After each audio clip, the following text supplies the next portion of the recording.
ಆತ್ಮೀಯ ಸ್ಪರ್ಧಾರ್ಥಿಗಳೇ, ಇಂದಿನ ಅವಧಿನಲ್ಲಿ ನಾನು ಮುಂದಿನ ಸ್ಪರ್ಧಾತ್ಮಕ ಪರೀಕ್ಷೆಗಳಿಗೆ ಉಪಯುಕ್ತವಾಗುವಂಥ ಪ್ರಚಲಿತ ಘಟನೆಗಳ ಟಾಪಿಕನ್ನು ಮುಂದುವರಿಸ್ತಾ ಇದ್ದೀನಿ. ಈ ಮೂಲಕ ಮುಂದೆ ಬರುವಂಥ ಎಲ್ಲ ಸ್ಪರ್ಧಾತ್ಮಕ ಪರೀಕ್ಷೆಗಳಿಗೂ ಕೂಡ ಪ್ರಚಲಿತ ಘಟನೆಗಳನ್ನು ಓದುವಂಥ ಮತ್ತು ಹೇಗೆ ಪ್ರಶ್ನೆಗಳನ್ನು ರಚನೆ ಮಾಡ್ತಾರೆ ಅನ್ನೋದ್ರ ಬಗ್ಗೆ ಮಾಹಿತಿ ಸಿಗ್ತಾ ಬರ್ತದೆ. ನೀವು ಮುಂದಿನ ದಿನಗಳಲ್ಲಿ ಪ್ರಚಲಿತ ಘಟನೆಗಳನ್ನು ಅಧ್ಯಯನ ಮಾಡೋದಕ್ಕೆ ಸುಲಭ ಆಗ್ತಾ ಬರ್ತದೆ. ಮೊದಲನೇದಾಗಿ ಟಾಪಿಕನ್ನು ಎತ್ಕೊತಾ ಇದ್ದೀನಿ. UKIER ಮೊಬಿಲಿಟಿ ಕಾರ್ಯಕ್ರಮ ಏನೀಗ ಅಂದರೆ ಕೊಟ್ಬಿಡ್ತಾನೆ ಇದನ್ನು. ಇದು ಯಾವುದಕ್ಕೆ ಸಂಬಂಧಪಟ್ಟಂಥ ಕಾರ್ಯಕ್ರಮ ಅಂತ 4 ಆಪ್ಷನ್ಸ್ ಕೊಡ್ತಾ ಬರ್ತಾನೆ, ಅಥವಾ 4 ಆಪ್ಷನ್ಗೆ 2 ಸರಿ ಮಾಡಿ ಕೊಡ್ತಾನೆ. 1 ಸರಿ 2 ಸರಿ ಅಥವಾ 1 ಮತ್ತು 3 ಸರಿಯಾಗಿರ್ತವೆ. ಕೆಲವು ಟೈಮಲ್ಲಿ 4 ಕೂಡ ಇದ್ರಿಗೆ ಹೇಳಿಕೆಗಳನ್ನು ರೆಡಿ ಮಾಡ್ಬೋದು. ಮೊದಲನೇದು ಬರ್ತೀನಿ. ಏನಿದೊಂದು ಮೊಬಿಲಿಟಿ ಪ್ರೋಗ್ರಾಮ್ ಅಂತ ಅಂದರೆ ಏನದು? ಫಸ್ಟ್ ಒನ್ ಬರೋಣ, ಅಬ್ರಿವೇಷನ್ಸ್ ಕೇಳ್ಬೋದು ಬೇಕಾರೆ. ಅಬ್ರಿವೇಷನ್ಗೆ ಫಸ್ಟು ಲೆಟರ್ ಇದೆಯಲ್ಲ, ಅದು UK ಅಂತ, ಯುನೈಟೆಡ್ ಕಿಂಗ್ಡಮ್ ಅಂತ. 2ನೇ ಅಕ್ಷರ ಬಂದಾಗ ಇದು I ಇದೆಯಲ್ಲ, ಅದು ಇಂಡಿಯಾ ಅಂತ. ಅಲ್ಲಿಗೆ United Kingdom, India, education research initiative ಅಂತ ಕರಿತಾ ಬರ್ತೀನಿ. ಏನಂಗಂದರೆ ಇದು ಗೊತ್ತಿರಲಿ ನಿಮಗೆ, UK-ನಲ್ಲಿರುವಂಥ ವಿದ್ಯಾರ್ಥಿಗಳು, ಯಾವುದು UK-ನಲ್ಲಿ ಇದ್ದಂಥ ವಿದ್ಯಾರ್ಥಿಗಳು ಭಾರತಕ್ಕೆ ಬಂದು ಕಲಿಯುವಂಥ ಒಂದು ಕಾರ್ಯಕ್ರಮ ಇದು. ಹಾಗಾದರೆ ಏನಿದೆ ನೋಡ್ತಾ ಬರೋಣ. ಈಗ UK-ಯ ವಿದ್ಯಾರ್ಥಿಗಳು ಭಾರತಕ್ಕೆ ಉನ್ನತ ಶಿಕ್ಷಣಕ್ಕೆ ಅಧ್ಯಯನ ಮಾಡಲು ಭೇಟಿ ನೀಡಲು ಅವಕಾಶವನ್ನು ಕಲ್ಪಿಸುವಂಥ ಉತ್ತೇಜಕ ಕಾರ್ಯಕ್ರಮವಾಗಿದೆ. ಅಲ್ಲಿಗರ್ಥ ಅಲ್ಲಿನ UK ವಿದ್ಯಾರ್ಥಿಗಳು ಭಾರತಕ್ಕೆ ಬಂದು ಹೈಯರ್ ಎಜುಕೇಷನ್ಗೆ ಸಂಬಂಧಪಟ್ಟಂತೆ ಅಧ್ಯಯನ ಮಾಡೋದಕ್ಕೆ ಭೇಟಿ ನೀಡಬಹುದು. ಗೊತ್ತಿರಲಿ ನಿಮಗೆ ಈ ಉತ್ತೇಜಕ ಕಾರ್ಯಕ್ರಮ. UK-ಯ 200 ಪದವಿ ಪೂರ್ವ ಅಂಡರ್ ಗ್ರ್ಯಾಜುಯೇಟ್ಸ್ ವಿದ್ಯಾರ್ಥಿಗಳಿಗೆ, ಅಂಡರ್ ಗ್ರ್ಯಾಜುಯೇಟ್ಸ್ ಅಂದಾಗ ಡಿಗ್ರಿ ಆಗಿಲ್ಲ, ಅವ್ರು ಹೈಯರ್ ಎಜುಕೇಷನ್ಗೆ ಹೋಗಬೇಕಾಗಿದೆ, ಇಲ್ಲಿ ಬಂದು ಸ್ಟಡಿ ಮಾಡ್ತಾ ಬರ್ತಾರೆ. ಈ ವಿದ್ಯಾರ್ಥಿಗಳು ಭಾರತದ ವಿಶ್ವವಿದ್ಯಾಲಯಗಳಿಗೆ 2021ರವರೆಗೆ, ಟಾರ್ಗೆಟ್ 2021ರವರೆಗೆ ಭೇಟಿ ಮಾಡೋದಕ್ಕೆ ಅವಕಾಶವನ್ನು ಕಲ್ಪಿಸ್ತಾರೆ. ಇಲ್ಲಿ ಹೇಗಿದೆ, ಇಲ್ಲಿ ಎಜುಕೇಷನ್ ಸಿಸ್ಟಮ್ ಹೇಗಿದೆ ಅನ್ನೋದನ್ನು ಸ್ಟಡಿ ಮಾಡಿ ಮುಂದೆ ಅವರು ಅಲ್ಲಿಗೆ ಹೋಗಿ ಸ್ಟಡಿ ಮಾಡ್ತಾ ಬರ್ತಾರೆ. ಭೇಟಿ ನೀಡೋದಕ್ಕೆ ಅವಕಾಶ, that is a initiative programme, educative programme. ಅಲ್ಲಿಗರ್ಥ ಒಂದೇ ಒಂದು ಮಾತಲ್ಲಿ ಹೇಳ್ಬೋದು, UK ವಿದ್ಯಾರ್ಥಿಗಳು ಭಾರತಕ್ಕೆ ಬಂದು ಇಲ್ಲಿರೋ ವಿಶ್ವವಿದ್ಯಾಲಯಗಳ ಬಗ್ಗೆ ಸ್ಥಿತಿಗತಿಗಳನ್ನು ಮತ್ತು ಇಲ್ಲಿರುವಂಥ ಕರಿಕ್ಯುಲಮನ್ನು ಮತ್ತು ಇಲ್ಲಿರುವಂಥ ಎಜುಕೇಷನ್ ಸಿಸ್ಟಮನ್ನು ಅಧ್ಯಯನ ಮಾಡಿ ಮತ್ತಲ್ಲೋಗಿ ಸ್ಟಡಿ ಮಾಡ್ತಾ ಬರ್ತಾರೆ. 200 ಮಕ್ಕಳಿಗೆ ಅವಕಾಶ ಮಾಡಿಕೊಟ್ಟಿದ್ದಾರೆ. ಜೊತೆಗೆ 2021ವರೆಗೂ ಕೂಡ ಬರೋದಕ್ಕೆ ಅವಕಾಶ ಮಾಡಿಕೊಟ್ಟಾರೆ. ಈ ಪ್ರೋಗ್ರಾಮ್ಗೆ ನಾವು ಮೊಬಿಲಿಟಿ ಪ್ರೋಗ್ರಾಮ್ ಅಂತ ಕರಿತೀವಿ. UKIER mobility program. ಯಾವ ವರ್ಡಲ್ಲೇ ಮೀನಿಂಗ್ ಗೊತ್ತಾಗ್ತಾ ಬರ್ತದೆ. ನೀವು ಕ್ವಶನ್ ಪೇಪರ್ ನೋಡ್ತಿದ್ದಂಗೆ ಟಕ್ ಅಂತ ಹಾಕ್ಬೋದು. ಇದನ್ನು ಸ್ಪ್ಲಿಟ್ ಮಾಡ್ಕೋಬೇಕು. UK, ಇಂಡಿಯಾ, ಎಜುಕೇಷನ್, ಗೊತ್ತಿರಲಿ ನಿಮಗೆ, ರಿಸರ್ಚ್ ಇನಿಷಿಯೇಟಿವ್ಸ್ ಅಂತ. ಇಲ್ಲಿ ಬರೋಣ ಈಗ ಮುಂದಕ್ಕೆ. ಏನಿದು ಅಂದಾಗ ನಮ್ಮ ದೇಶದ ಎಜುಕೇಷನ್ ಸಿಸ್ಟಮನ್ನು ಅಧ್ಯಯನ ಮಾಡೋದಕ್ಕೆ ಬಂದಿದೆ.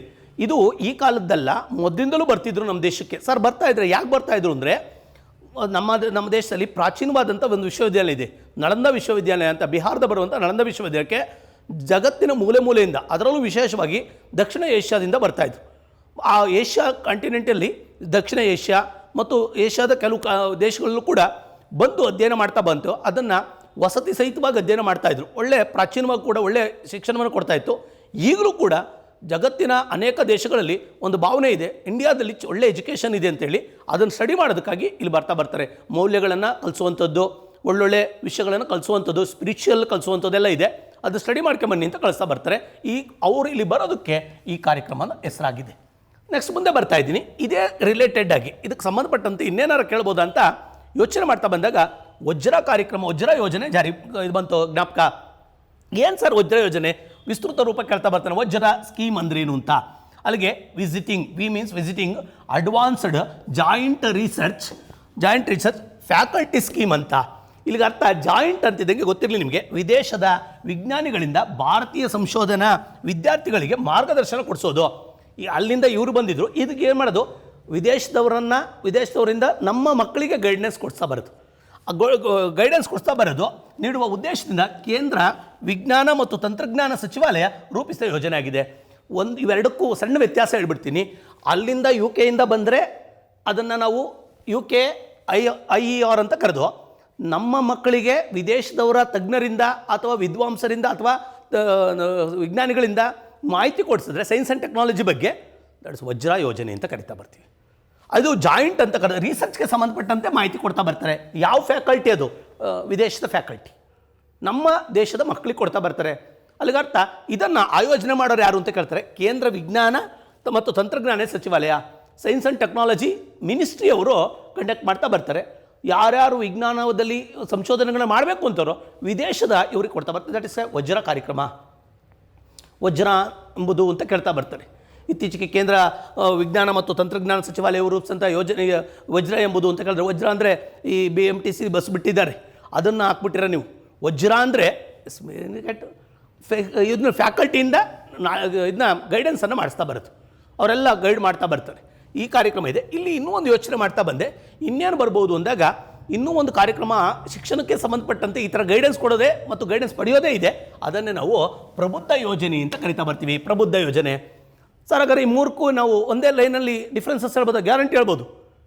ಒಂದೇ ಬರ್ತೀನಿ, ಯಾರಿಗಿದು ಕರ್ನಾಟಕ ರಾಜ್ಯದ ಪ್ರೋಗ್ರಾಮ್ ಇದು, ಅದು ಸೆಂಟ್ರಲ್ ಗೌರ್ಮೆಂಟ್ ಮಾಡಿದ್ರೆ, ಇದು ಸ್ಟೇಟ್ ಗೌರ್ಮೆಂಟ್ ಸ್ಕೀಮ್. ಇದು ಯಾರಿಗಿದು ಎಲ್ರಿಗೂ ಕೊಡ್ತಾರ? ಇಲ್ಲ, ಇದು ಸಮಾಜ ಕಲ್ಯಾಣ ಇಲಾಖೆಯಿಂದ. ಸಮಾಜ ಕಲ್ಯಾಣ ಇಲಾಖೆ ಅಂತಿದ್ದಂಗೆ ಇಲಾಖೆಯನ್ನು ಸ್ಥಾಪನೆ ಮಾಡಿರೋದೇ ನೊಂದವ್ರಿಗೆ ಮತ್ತು ಧ್ವನಿಲ್ದವ್ರಿಗಾಗಿ, ಅವ್ರಿಗೆ ಗೊತ್ತಿರಬೇಕು ನಿಮಗೆ, ಪರಿಶಿಷ್ಟ ಜಾತಿ ಮತ್ತು ಪಂಗಡದವ್ರಿಗಾಗಿ.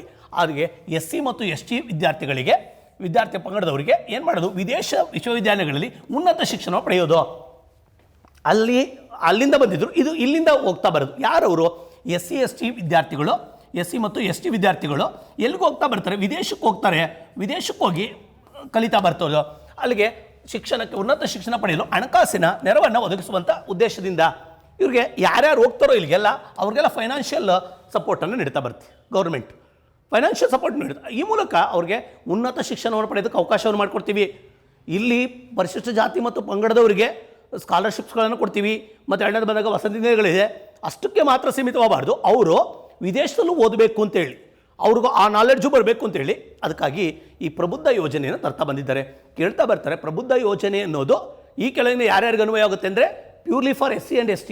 ಯಾವ ಇದು ಇಲಾಖೆ ಏನು ಮಾಡುತ್ತೆ ಸಮಾಜ ಕಲ್ಯಾಣಕ್ಕೆ, ಯಾವ ರಾಜ್ಯದ್ದೊಂದು ಕರ್ನಾಟಕ ರಾಜ್ಯದ ಯೋಜನೆ ಗೊತ್ತಿರಲಿ ನಿಮಗೆ. ಇದನ್ನು ಭಾಳ ಮುಖ್ಯವಾದದ್ದು. ಯಾವ್ಯಾವುದಕ್ಕೆ? ಇಂಜಿನಿಯರಿಂಗು, ಆಮೇಲೆ ಮ್ಯಾನೇಜ್ಮೆಂಟ್ ಕೋರ್ಸ್ಗಳು, ಅಪ್ಲೈಡ್ ಸೈನ್ಸು, ಇದು ಅಗ್ರಿಕಲ್ಚರ್ ಸೈನ್ಸನ್ನು ಓದೋದಕ್ಕೆ, ಮೆಡಿಕಲ್ಲು ಮತ್ತು ಹ್ಯುಮ್ಯಾನಿಟೀಸನ್ನು ಓದೋದಕ್ಕಾಗಿ ಮುಂತಾದ ಕ್ಷೇತ್ರಗಳಲ್ಲಿ ಉನ್ನತ ಶಿಕ್ಷಣವನ್ನು ಪಡಿಬೇಕು. ಅವರು ಹೈಯರ್ ಎಜುಕೇಷನ್ ಪಡಿಬೇಕು ಅಂದರೆ ಹಣಕಾಸಿನ ಸಮಸ್ಯೆ ಇರ್ತದೆ ಅವ್ರಿಗೆ, ತುಂಬ ನಾಲೆಡ್ಜ್ ಇರ್ತದೆ, ಓದಬೇಕು ಅನ್ನೋಂಥ ಅರ್ಜಿ ಇರ್ತದೆ ಅವ್ರಿಗೆ, ಆದರೆ ಫೈನಾನ್ಷಿಯಲ್ ಇದಿರಲ್ಲ. ಅದಕ್ಕಾಗಿ ಏನು ಮಾಡಿದ್ದಾರೆ, ಒಂದು ಕಾರ್ಯಕ್ರಮ ತಂದರು. ಇದರಲ್ಲಿ ಮಹಿಳೆಯರಿಗೆ 33% ಮೀಸಲಾತಿ ಇದೆ. ಯಾತಕ್ಕೆ ಅವ್ರಿಗೆ ಮಹಿಳೆಯರಿಗೆ ಕೊಡಬೇಕು ಅಂದಾಗ, ಹೆಣ್ಮಕ್ಕಳ ಆ ವಿದ್ಯಾಭ್ಯಾಸವನ್ನು ವಿದೇಶದಲ್ಲಿ ಮಾಡೋದಕ್ಕೆ ಉತ್ತೇಜನ ಕೊಡೋದಕ್ಕಾಗಿ 33% ಮತ್ತು ವಿಶೇಷ ಚೇತನ ವರ್ಗದವರಿಗೆ ಮತ್ತು 5% ಮೀಸಲಾತಿ ಇಟ್ಟಿದ್ದಾರೆ. ಅದರಲ್ಲೂ ಕೂಡ SC STನಲ್ಲೂ ಯಾರು ಫಿಸಿಕಲಿ ಚಾಲೆಂಜ್ಡ್ ಅಂತ ಕರಿತಾ ಬರ್ತೀವಿ, ವಿಕಲಚೇತನರು ಅಥವಾ ವಿಶೇಷ ವರ್ಗದವರು ಅಂತ ಕರಿತಾ ಬಂದಾಗ ಅವ್ರಿಗೊಂದು 5%. ಯಾತಕ್ಕೆಂದರೆ ಪರಿಶಿಷ್ಟ ಜಾತಿ ಮತ್ತು ಪಂಗಡದವರು ತುಂಬ ಜನ ಅಪ್ಲಿಕೇಶನ್ ಹಾಕಿದ್ರು ಕೂಡ ಅದರಲ್ಲಿ 33% ವುಮೆನ್ಸ್ಗೆ ಮತ್ತು ಒಂದು 5% ಫಿಸಿಕಲಿ ಚಾಲೆಂಜ್ಡ್ ಪರ್ಸನ್ಸ್ಗೆ ಕೊಡ್ತಾ ಬರ್ತಾರೆ. ಇದು ಭಾಳ ಮುಖ್ಯವಾದದ್ದು. ಇದರೊಳಗಡೆ ಕಾಂಪಿಟೇಟಿವ್ ಎಕ್ಸಾಮ್ಸ್ಗೆ ಹೆಂಗೆ ತೆಗಿಬೋದು ಕ್ವಶನ್ಸ್ ಅಂದರೆ 4 ಆಪ್ಷನ್ಸ್ ರೆಡಿ ಮಾಡ್ತೀನಿ ನೋಡಿ. ಈಗ ಪ್ರಬುದ್ಧ ಯೋಜನೆಗೆ ಸಂಬಂಧಿಸಿದಂತೆ ಈ ಕೆಳಗಡೆ ಯಾವುದು ಸರಿಯಾದ ಹೇಳಿಕೆಗಳಾಗಿವೆ. ಫಸ್ಟ್ ಆಪ್ಷನ್ ಬರ್ತಿದ್ದೀನಿ, ಇದೊಂದು ಕರ್ನಾಟಕ ಸರ್ಕಾರದ ವಿನೂತನ ಯೋಜನೆಯಾಗಿದೆ. Is correct. ಎರಡನೇದು ಬರ್ತಾ ಇದ್ದೀನಿ, ಇದನ್ನು ಹಿಂದುಳಿದ ಎಲ್ಲ ವರ್ಗದವರಿಗೂ ಕೂಡ ಕೊಡಲಾಗುತ್ತದೆ. ರಾಂಗ್ ಅದು. ಮೂರನೇ ಆಪ್ಷನ್, 2 ಆಪ್ಷನ್ ಆಗಿದೆ. ಮೂರನೇ ಆಪ್ಷನ್ ಬರ್ತೀನಿ, ಇದು UK ಅಧ್ಯಯನ ಮಾಡ್ತೀವಿ. UK ಇದು ಎಂಟೈರ್ ವಿದೇಶದಲ್ಲಿ ಬೇಕಾದ್ರೂ ಓದ್ಬೋದು. ಅವ್ರಿಗೆ ಫೈನಾನ್ಷಿಯಲ್ ಸಪೋರ್ಟನ್ನು ನೀಡುವಂಥದ್ದು. ಅದು UK ಇದ್ರಾಗ ಬಂದಾಗ UK ಬರೋ ವಿದ್ಯಾರ್ಥಿಗಳು ಇಲ್ಲಿಗಷ್ಟೇ. ಈ ಮೂರಕ್ಕೂ ಒಂದೇ ಒಂದು ಲೈನಲ್ಲಿ ನಾನು ಕ್ಲಿಯರ್ ಮಾಡಿಬಿಡ್ತೀನಿ ನೋಡಿ. ಅದಕ್ಕೆ ಆಪ್ಷನ್ಸ್ ರೆಡಿ ಮಾಡ್ಬೋದು. 1 ಸರಿ, 2 ಸರಿ, 1, 2, 3 ಸರಿ. ನಿಮಗೆ ಈ ಎಲ್ಲ ಹೇಳಿಕೆಗಳನ್ನು ನೀವು ಅರ್ಥ ಮಾಡ್ಕೊಂಬಿಟ್ರೆ ಯಾವುದಕ್ಕೆ ಬೇಕಾದ್ರೂ ಆನ್ಸರ್ ಮಾಡೋದು. 3 ಪ್ರೋಗ್ರಾಮ್ಸನ್ನು ಇದು ಮಾಡಿಬಿಡ್ತೀನಿ. UK ಬಂದಾಗ UK ಮಕ್ಕಳು ಭಾರತಕ್ಕೆ ಬರೋದು ಆ ಮೊಬಿಲಿಟಿ ಪ್ರೋಗ್ರಾಮ್. ವಜ್ರ ಅಂತಾಗ ನಿಮಗೆ ಗೊತ್ತಾಯ್ತದೆ ವಿದೇಶದ ಇವರಿಂದ ಯಾರೋ ವಿಜ್ಞಾನಿಗಳಿಂದವ ನಮ್ಮ ಮಕ್ಕಳಿಗೆ ಗೈಡೆನ್ಸ್ ಕೊಡಿಸ್ತಾ ಬರೋದು. ಪ್ರಬುದ್ಧ ಅಂದರೆ ನಮ್ಮ ಪರಿಶಿಷ್ಟ ಜಾತಿ ಮತ್ತು ಪಂಗಡದ ವಿದ್ಯಾರ್ಥಿಗಳು ಹೈಯರ್ ಎಜುಕೇಷನ್ನ ವಿದೇಶ ಮಾಡೋದಕ್ಕೆ ಫೈನಾನ್ಷಿಯಲ್ ಸಪೋರ್ಟ್ ಕೊಡೋದಕ್ಕೆ ಪ್ರಬುದ್ಧ ಅಂತ ಹೇಳ್ತೀವಿ. ಈ 3 ಕೂಡ ಇನಿಷಿಯೇಟಿವ್ ಪ್ರೋಗ್ರಾಮ್ಸು ಎಜುಕೇಷನ್ ಫೀಲ್ಡಲ್ಲಿ ಭಾಳ ಮುಖ್ಯವಾದದ್ದು. ಇದನ್ನು ನೀವು ನೋಡಿಕೊಂಡ್ರೆ ಯಾವ್ದು ಬೇಕಾದ್ರೂ ಬರ್ಬೋದು. ಪ್ರಬುದ್ಧ ಅಂದರೆ ಬಾಯಿನಲ್ಲೇ ಹೇಳ್ಬಿಡ್ಬೋದು. ಇನ್ನು ನೆಕ್ಸ್ಟ್ ಮುಂದಿನ ಕಾಯಲ್ಲಿ ಬರ್ತೀವಿ, ನಿರ್ಭಯ ನಿಧಿ. ಸರ್, ನಿರ್ಭಯ ನಿಧಿ ಇದು ಭಾಳ ಸೌಂಡ್ ಆಗ್ತಾಯಿದೆ. ಏನು ನಿರ್ಭಯ ಅಂದರೆ, ಇದು ನಮ್ಮ ದೇಶದಲ್ಲಿ ಒಂದು ಹೆಣ್ಮಗಳು ಪಾಪ, ಇದು ವರ್ಲ್ಡ್ ವೈಡು ಇದಾಗ್ಬಿಡ್ತು, ನ್ಯೂಸ್ ಆಗ್ಬಿಡ್ತಿದ್ದು. 2012 ಡಿಸೆಂಬರ್ 16 ಇದು ಭಾಳ ಕರಾಳವಾದಂಥ ದಿನ ನಮಗೆ. ಯಾತಕ್ಕೆ ಅಂದರೆ, ಒಂದು ಹೆಣ್ಮಗಳು ಡೆಲ್ಲಿನಲ್ಲಿ ಪ್ಯಾರಾಮೆಡಿಕಲ್ ಓದ್ತಾ ಇದ್ದಂಥ ಹೆಣ್ಮಗಳು, ಹೆಸರನ್ನು ನಿರ್ಭಯ ಅಂತ ಚೇಂಜ್ ಮಾಡ್ತಾ ಬಂದರು, ಪ್ರಶ್ನೆ ಬೇರೆ. ಯಾಕೆಂತಂದರೆ ಯಾವುದೇ ಒಂದು ಹೆಣ್ಮಗು ಮೇಲೆ ಅತ್ಯಾಚಾರವಾದಾಗ ಅದನ್ನ ಹೆಸರನ್ನು ಬಳಕೆ ಮಾಡಬಾರ್ದು, ಫೋಟೋಗಳನ್ನು ಬಳಕೆ ಮಾಡಬಾರ್ದು. ಅದಕ್ಕಾಗಿ ಡಿಸೆಂಬರ್ 12 ಇದು ಸೂಡೋನೇಮ್ ಒಂದು ಹೆಸರನ್ನು ಕೊಡ್ತಾ ಬಂದರು. ಆ ಹೆಣ್ಮಗು ಮೇಲೆ ಸಾಮೂಹಿಕ ಅತ್ಯಾಚಾರವಾಗ್ತಾ ಬಂತು. ಇದೊಂದು ಸ್ವಾಸ್ಥ್ಯ ಸಮಾಜದಲ್ಲಿ ನಡೆಯುವಂಥದ್ದಲ್ಲ, ಕತ್ತಬಗ್ಸುವಂಥದ್ದು. ಇದು ಯಾವಾಗ ನಡೀತಾ ಬಂತು ಈ ಘಟನೆ, ಆ ನಂತರ ಇಂಥ ಹೆಣ್ಮಕ್ಳು ಯಾರಾದರೂ ಕೂಡ ಅವ್ರಿಗಾಗಿ ಬಲವನ್ನು ತುಂಬೋದಕ್ಕೆ ಒಂದು ನಿಧಿಯನ್ನು ಆರಂಭ ಮಾಡ್ತಾ ಬಂದರು. ಇದು ಸಾಮಾನ್ಯವಾಗಿ ನಡೆದಂಥ ಘಟನೆ ಡಿಸೆಂಬರ್ 16ನೇ ತಾರೀಕು. ಇದಕ್ಕಾಗಿ ಇಂಥದ್ದು ಆಗಬಾರ್ದು ಮತ್ತೆ ಹೆಣ್ಮಕ್ಳ ಮೇಲೆ ಅಂತೇಳಿ ಏನು ಮಾಡ್ತಾ ಬಂದರು ಅಂದರೆ ವರ್ಮಾ ಕಮಿಟಿಯನ್ನು ನೇಮಕ ಮಾಡ್ತಾ ಬಂದರು. ನ್ಯಾಯಮೂರ್ತಿ ವರ್ಮಾ ಕಮಿಟಿಯನ್ನು ನೇಮಕ ಮಾಡ್ತಾರೆ. ವರ್ಮಾ ಕಮಿಟಿಯ ಶಿಫಾರಸ್ಸಿನ ಮೇಲೆ ಮತ್ತೆ ಅಮೆಂಡ್ ಮಾಡ್ತಾ ಬಂತು. ನಮ್ಮಲ್ಲಿ ಅಫೆನ್ಸ್ಗೆ ಸಂಬಂಧಪಟ್ಟಂತೆ ಅಮೆಂಡನ್ನು ಮಾಡಿದ್ದಾರೆ. ನ್ಯಾಯಮೂರ್ತಿ ವರ್ಮಾ ಕಮಿಟಿಯನ್ನು ನೇಮಕ ಮಾಡಿದ್ರು, ಇಮಿಡಿಯೇಟಾಗಿ ನೇಮಕ ಮಾಡಿದ್ರು. ಮತ್ತು ಸಾಕಷ್ಟು ತಿದ್ದುಪಡಿ ಮಾಡ್ತಾ ಬಂದರು. ಹೆಣ್ಣುಮಕ್ಕಳ ಮೇಲೆ ಅತ್ಯಾಚಾರವಾಗ್ತಾ ಇರೋದಕ್ಕೆ ಸಂಬಂಧಪಟ್ಟಂತೆ ಬಲವಾದ ಕಾನೂನನ್ನು ತರ್ತು ನಮ್ಮ ದೇಶದಲ್ಲಿ. ಅಲ್ಲಿಗೆ ನಿರ್ಭಯ ಆಯಿತು. ಮುಂದಕ್ಕೆ ಅದು ಆದಮೇಲೆ ಆ ಹೆಣ್ಮಗಳಿಗೇನೋ ಇದಾಗ್ತಾ ಬಂತು, ಅತ್ಯಾಚಾರವಾಗಿ ನಿಧನವಾಗ್ತಾ ಬಂದು ಆ ಹೆಣ್ಮಗಳು. ಅವ್ರಿಗೀಗ ಇತ್ತೀಚೆಗೆ ಮಾರ್ಚ್ 20ನೇ ತಾರೀಕು 2020ಕ್ಕೆ ಮಾರ್ಚ್ 20ನೇ ತಾರೀಕು ಅವರಿಗೆ ಗಲ್ಲಿಗೇರಿಸಿದ್ರು. ಅವ್ರನ್ನ ಒಬ್ಬ ಇದು ಮಾಡ್ತಾ ಬಂದರು. ಬಿಡುಗಡೆ ಆದ 3 ವರ್ಷಕ್ಕೆ ಅವನು. ಯಾಕೆಂದರೆ ಅವನು ಬಾಲಾಪರಾಧಿ ಆಗಿದ್ದ. ಅಲ್ಲಿಗೆ 18 ವರ್ಷ ವಯಸ್ಸಿತ್ತು. ಅದಕ್ಕೆ 18 ವರ್ಷದ ಒಳಗಡೆ ಇದ್ದರೆ ಬಾಲಾಪರಾಧಿ. ಇದ್ರಾಗೆ ಅಕಾರ್ಡಿಂಗ್ ಟು ದ 2000 ಇದ್ರ ಪ್ರಕಾರ ಜುವಿನಲ್ ಅಫೆನ್ಸಸ್ ಪ್ರಕಾರ ಆ ಕಾಯ್ದೆ ಪ್ರಕಾರ ಏನಿತ್ತು 18 ಒಳಗಡೆ ಆಗಿದ್ದರೆ ಅವನು ಬಾಲಾಪರಾಧಿ ಅಂತ ಪರಿಗಣಿಸಿದ್ರು. ಅವನು ಬಿಟ್ಬಿಟ್ರು. ಇನ್ನು ಉಳಿದವ್ರಿಗೆಲ್ಲರಿಗೂ ಗಲ್ಲಿಗೆ ಹಾಕಿದ್ದಾರೆ. ಮಾರ್ಚ್ 20ನೇ ತಾರೀಕು ಗಲ್ಲಿಗೇರ್ತಾ ಬಂದರು 2020ಕ್ಕೆ. ಈ ಕೇಸರಿಗೆ ಸಂಬಂಧಪಟ್ಟಂತೆ ನಂತರ ಸರ್ಕಾರ ಎಚ್ಚೆತ್ಕೊಂತು. ಯಾಕೆಂದರೆ ಇಂಥವೇನಾರ ಆದರೆ ಅವ್ರಿಗೆ ಪರಿಹಾರ ಕೊಡಬೇಕಲ್ಲ. ಅದಕ್ಕೆ ಒಂದು ನಿರ್ಭಯ ನಿಧಿ ಅಂತ ಸ್ಥಾಪನೆ ಮಾಡ್ತು. 1,000 ಕೋಟಿ ರೂಪಾಯಿಯನ್ನು 2013 ಮತ್ತು 14. ಯಾಕೆ 13-14 ಅಂದರೆ 2012 ನಡೆದಿತ್ತು. ನೆಕ್ಸ್ಟು ಇದ್ರಾಗೆ ಬಜೆಟಲ್ಲಿ ಏನು ಮಾಡ್ತಾ ಬಂದರು, ಅನೌನ್ಸ್ ಮಾಡಿದ್ರು. ಏನಂತ 1,000 ಕೋಟಿ ರೂಪಾಯಿಯನ್ನು ಎತ್ತಿಟ್ಟಿದ್ದೀವಿ. ಯಾರಿಗೆ? ಹೆಣ್ಣುಮಕ್ಳಿಗೆ ಎಂಥವ್ರಿಗೆ ಏನಾರ ಇದಾಗ್ತಾ ಬಂದರೆ ಅವ್ರಿಗೆ ಸಾಂತ್ವನ ಮಾಡೋದಕ್ಕಾಗಿ ಮತ್ತು ಅವರಿಗೆ ಪರಿಹಾರಕ್ಕಾಗಿ 1,000 ಕೋಟಿ ರೂಪಾಯಿಯನ್ನು ಮೀಸಲಿಟ್ಟು ಆ ನಿಧಿಯನ್ನೇ ನಾವು ನಿರ್ಭಯ ನಿಧಿ ಅಂತ ಕರಿತಾ ಬರ್ತೀವಿ. ಸುಮ್ಮನೆ ಓದಿದ್ರೆ ಗೊತ್ತಾಗಲ್ಲ ನಿರ್ಭಯ ಅಂದರೆ ಯಾರು, ಯಾತಕ್ಕಾಗಿ ಹಂಗಿಟ್ರು, ಮುಂದೆ ಈ ಥರದ್ದು ಆಗಬಾರ್ದು ಅಂತೇಳಿ 13 ಮತ್ತು 14ರಲ್ಲಿ UPA ಗೌರ್ಮೆಂಟ್ ಇದ್ದಿದ್ದು. ಆಗ ಇದನ್ನು ನಿರ್ಭಯ ನಿಧಿಯನ್ನು ಇರ್ತಾ ಬಂತು. ಈಗ ಮುಂದೆ ಬರ್ತಾ ಇದ್ದೀನಿ. ಇದನ್ನು ಮಹಿಳೆಯರಿಗೆ ಸುರಕ್ಷತೆ, ಅವರ ಸೇಫ್ಟಿಗೆ ಮತ್ತು ಅವರ ಘನತೆಯನ್ನು ಎತ್ತಿಡೋದಕ್ಕಾಗಿ. ಯಾಕೆಂದ್ರೆ ಒಂದು ಸಾರಿ ನಮಗೆ ಅನುಭವಿಸಿದ್ದೀವಿ ಇಂಥ ಹೆಣ್ಮಕ್ಳ ಮೇಲೆ, ಅಮಾಯಕ ಹೆಣ್ಮಕ್ಳ ಮೇಲೆ ದೌರ್ಜನ್ಯ ಆಗಿರೋದನ್ನು ಮತ್ತಾಗಬಾರ್ದು. ಅಂಥವ್ರಿಗೆ ಏನಾದರೂ ಕೂಡ ಪರಿಹಾರ ಸಿಕ್ಕಬೇಕು ಅಂತೇಳಿ ಆ ಹಣವನ್ನು ಅದಕ್ಕಾಗಿ ನಿಗದಿಪಡಿಸಿದ್ದೆ, ಮೀಸಲಿಟ್ಟಿದ್ದಾರೆ ನಿಧಿ ಅಂತ ಹೇಳ್ತಾವ್ರೆ. ಒಂದು ಯಾಕೆ ಈ ಸರಿ ಈ ಟಾಪಿಕನ್ನು ಎತ್ಕೊಂಡ್ರಿ ಸರ್ ನೀವು ಕರೆಂಟ್ ಇವೆಂಟ್ಸ್ಗೆ ಅಂದರೆ, ರೀಸೆಂಟಾಗಿ ಪೇಪರ್ಸ್ಗಳಲ್ಲಿ ಏನೇನು ಬರ್ತಾ ಇದೆ ಅಂದರೆ ನಿರ್ಭಯ ನಿಧಿ ಸರಿಯಾಗಿ ಬಳಕೆ ಆಗ್ತಾ ಇಲ್ಲ, ಪ್ರಸ್ತಾವನೆಗಳು ಬರ್ತಾ ಇಲ್ಲ.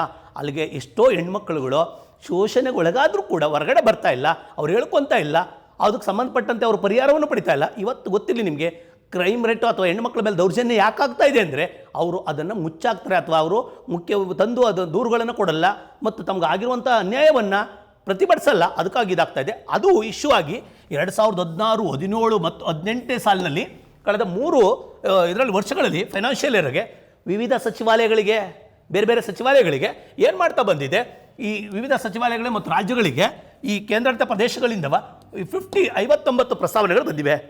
59 ಅಷ್ಟೇ ಬಂದಿರೋದು. ದುಡ್ಡು ಎಷ್ಟಿದೆ ಅಂದರೆ 1,000 ಕೋಟಿ ರೂಪಾಯಿ ಘೋಷಣೆ ಆಗಿದೆ. ಇದು ಕೇಂದ್ರ ವಿತ್ತ ಸಚಿವಾಲಯ ನಿರ್ವಹಿಸ್ತಾ ಇದೆ.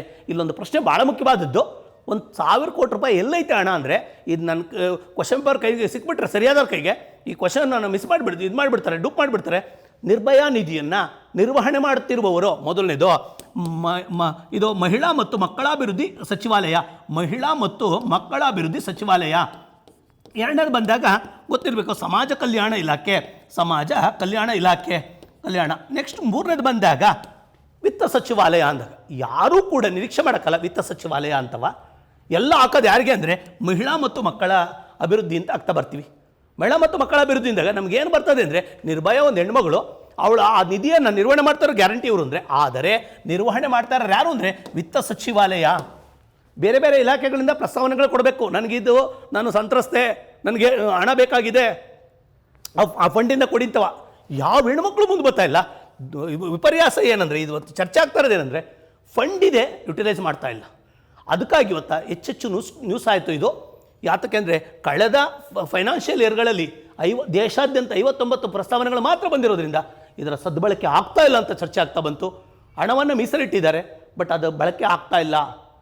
ಹಾಗಾದರೆ ಅಲ್ಲಿಗೆ ಶೋಷಿತ ಹೆಣ್ಮಕ್ಳುಗಳು ಮುಂದೆ ಬಂದು ನಮ್ಮ ಇದು ಮಾಡ್ಕೊಳ್ಳೋ ಆ ಘನತೆಯನ್ನು ಹೆಚ್ಚಿಕೊಳ್ಳೋದಕ್ಕೆ ಮತ್ತು ಅವ್ರಿಗೆ ಸುರಕ್ಷತೆಗೆ ಸಂಬಂಧಪಟ್ಟಂತೆ ಅದನ್ನು ಸರಿಯಾಗಿ ಯುಟಿಲೈಸ್ ಆಗ್ತಾ ಇಲ್ಲ ಅಂತ ಚರ್ಚೆ ಆಗಿ ಈ ಪ್ರಶ್ನೆ ಬರ್ತಾ ಬಂತು. They may ask the question. ಇಲ್ಲೊಂದು ಭಾಳ ಮುಖ್ಯವಾಗಿ ಯೋಚನೆ ಮಾಡಬೇಕು. ಕೇಂದ್ರ ವಿತ್ತ ಸಚಿವಾಲಯದವರು ಇದು ಮಾಡ್ತಾ ಬರ್ತಾರೆ. ನೀವು ಯೋಚನೆ ಮಾಡಬೇಕು ಯಾವತ್ತೂ ಕೂಡ ಕ್ವಶನ್ಸನ್ನು ಇಲ್ಲಿ ಏನು ತೆಗಿಯೋಕ್ಕೆ ಸಾಧ್ಯತೆ ಇದೆ ಅಂತ ನಾನು ನಿರೀಕ್ಷೆ ಮಾಡ್ತಾ ಇದ್ದೀನಿ. ಮಹಿಳಾ ಮತ್ತು ಮಕ್ಕಳ ಅಂತ ಕೊಟ್ಬಿಟ್ರೆ ಸಾಮಾನ್ಯವಾಗಿ ಹಾಕ್ಬಿಡ್ತಾರೆ. ಯಾಕೆಂದ್ರೆ ನಿರ್ಭಯಾ ನಿಧಿ ಅಂತಿದ್ದಂಗೆ ಮಹಿಳಾ ಮತ್ತು ಮಕ್ಕಳ ಅಂತ ಬರುತ್ತೆ. ಆದರೆ ಕೇಂದ್ರ ವಿತ್ತ ಸಚಿವಾಲಯ ಇದನ್ನು ಮೇಂಟೈನ್ ಮಾಡ್ತಾ ಇದ್ದೀವಿ ಹಣವನ್ನು. ಎಷ್ಟು ದುಡ್ಡು ಅಮೌಂಟು? 1,000 ಕೋಟಿ. ನೆಕ್ಸ್ಟ್ ಮುಂದೆ ಬರ್ತೀನಿ. ರೇಷ್ಮೆಗೆ ಸಂಬಂಧಿಸಿದ ಮಾಹಿತಿ, ಇದನ್ನು ಒಂದು ಇದಕ್ಕೆ ಸಂಬಂಧಪಟ್ಟಂತೆ ದೊಡ್ಡ ಚರ್ಚೆ ಆಗ್ತಾಯಿತ್ತು ರೇಷ್ಮೆಗೆ ಸಂಬಂಧಪಟ್ಟಂತೆ. ಯಾತಕ್ಕೆ ಅಂದರೆ ಈ ಭಾರತ ಮತ್ತು ಚೀನಾದ ಮಧ್ಯದಲ್ಲಿ ಭಾಳ ಚರ್ಚೆ ಆಗ್ತಾಯಿದೆ. ಉತ್ಪನ್ನಗಳನ್ನು ಚೀನಾದ ಉತ್ಪನ್ನಗಳನ್ನು ತಡಿತಾ ಇರೋದ್ರಿಂದ ಕೆಲವು ವಿಚಾರಗಳು ಭಾಳ ಡಿಪೆಂಡ್ ಆಗಿದ್ದೀವಿ ನಾವು ಯಾರನ್ನ? ಚೀನಾವನ್ನು. ಸರಿ ಸರ್, ಏನದು? ಭಾರತವು ರೇಷ್ಮೆ ಉತ್ಪಾದನೆಯಲ್ಲಿ ಚೀನಾ ದೇಶದ ನಂತರ ಜಗತ್ತಿನ 2ನೇ ಸ್ಥಾನದಲ್ಲಿದೆ.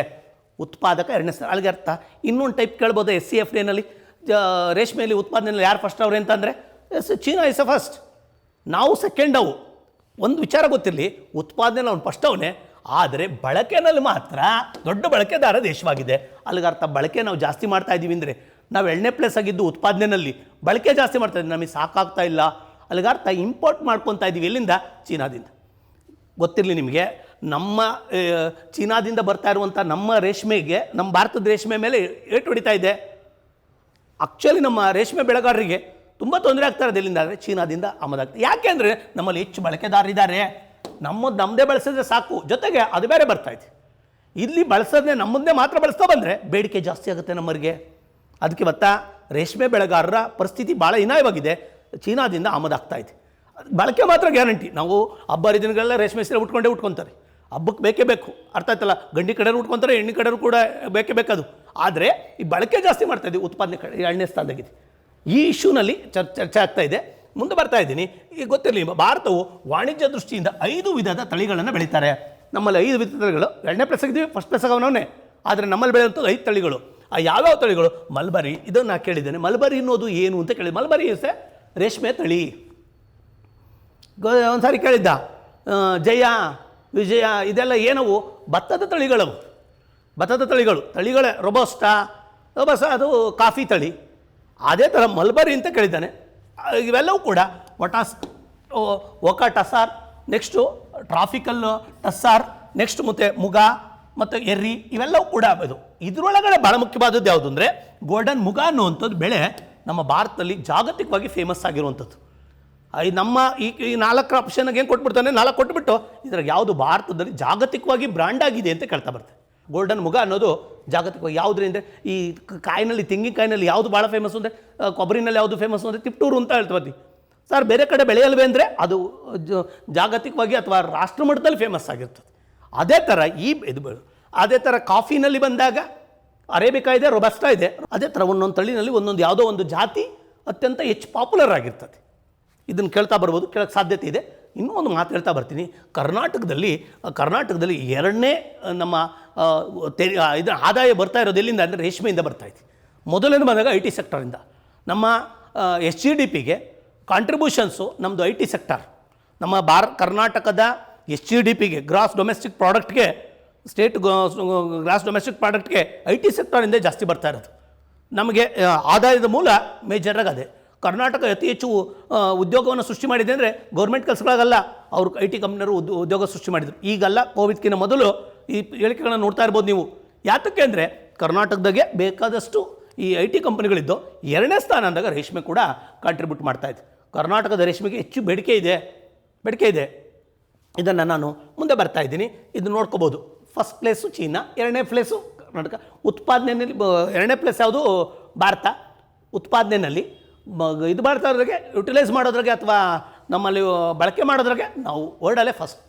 ರೇಷ್ಮೆ ಸೀರೆಯನ್ನು ನಾವು ಎಲ್ಲ ಹಬ್ಬ ಹರಿದಿನಗಳು ಉಟ್ಕೊತಾ ಬರ್ತಾರೆ. ಈ ಜೆಂಟ್ಸು ಕೂಡ ರೇಷ್ಮೆ ಪಂಚೆ ಉಟ್ಕೊಂಡು ಇದು ಮಾಡ್ತಾ ಬರ್ತೀವಿ. ರೇಷ್ಮೆಗೂ ನಮಗೂ ಏನೋ ಅವಿನಾಭಾವ ಸಂಬಂಧ ಇದೆ. ಬರ್ತೀವಿ. ಆಪರೇಷನ್ ಒನ್ನಿಲ್ಲ ಅನ್ನೋದು ಏನದು? ಸರಿ ಸರ್, ಇದು 2020 ಜನವರಿನಲ್ಲಿ ಭಾರತೀಯ ನೌಕಾಪಡೆಯು ಮಡಗಾಸ್ಕರ್ ಚಂಡಮಾರುತದ ಆವಳಿಗೆ ಕೈಗೊಂಡ ಕಾರ್ಯಾಚರಣೆ. ಮಡಗಾಸ್ಕರ್ನಲ್ಲಿ ಒಂದು ಚಂಡಮಾರುತ ಆಗಿತ್ತು.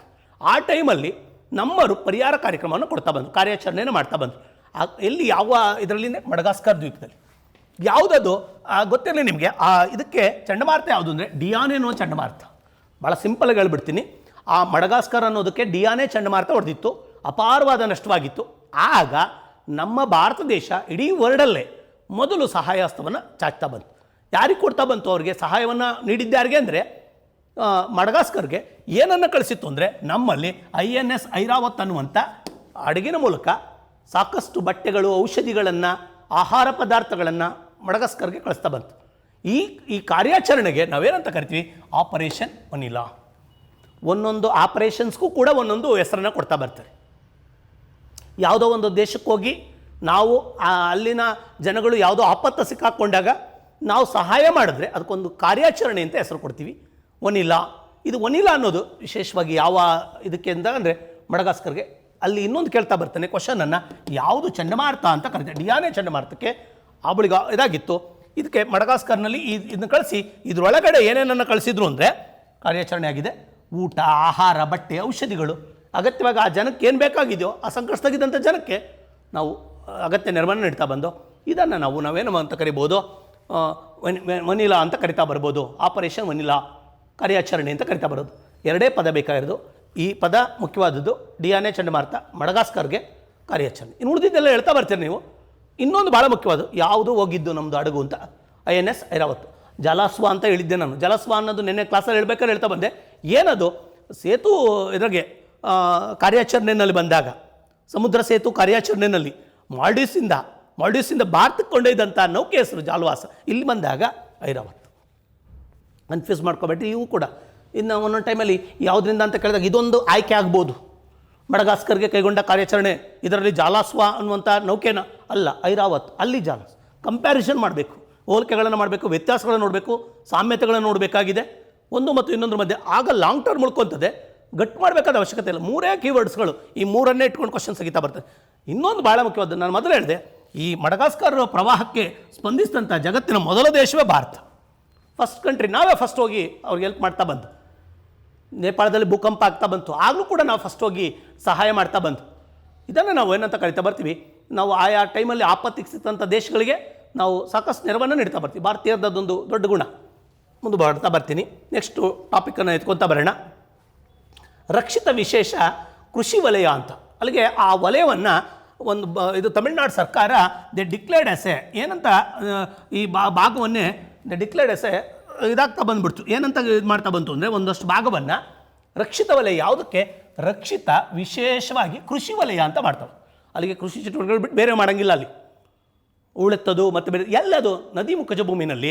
ಸರಿ, ಎಲ್ಲದು ತಮಿಳುನಾಡು ಸರ್ಕಾರವು ಕಾವೇರಿ ನದಿ ಮುಖಜ ಭೂಮಿಯನ್ನು ರಕ್ಷಿತ ವಿಶೇಷ ಕೃಷಿ ವಲಯ ಅಂತ ಕಳಿಸ್. ಅಲ್ಲಿಗೆ ಅರ್ಥ ಬೇರೆ ಕೈಗಾರಿಕಾ ಚಟುವಟಿಕೆಗಳನ್ನು ಅಥವಾ ಮಳ್ಳು ಗಣಿಗಾರಿಕೆಯನ್ನು ಮಾಡೋಂಗಿಲ್ಲ.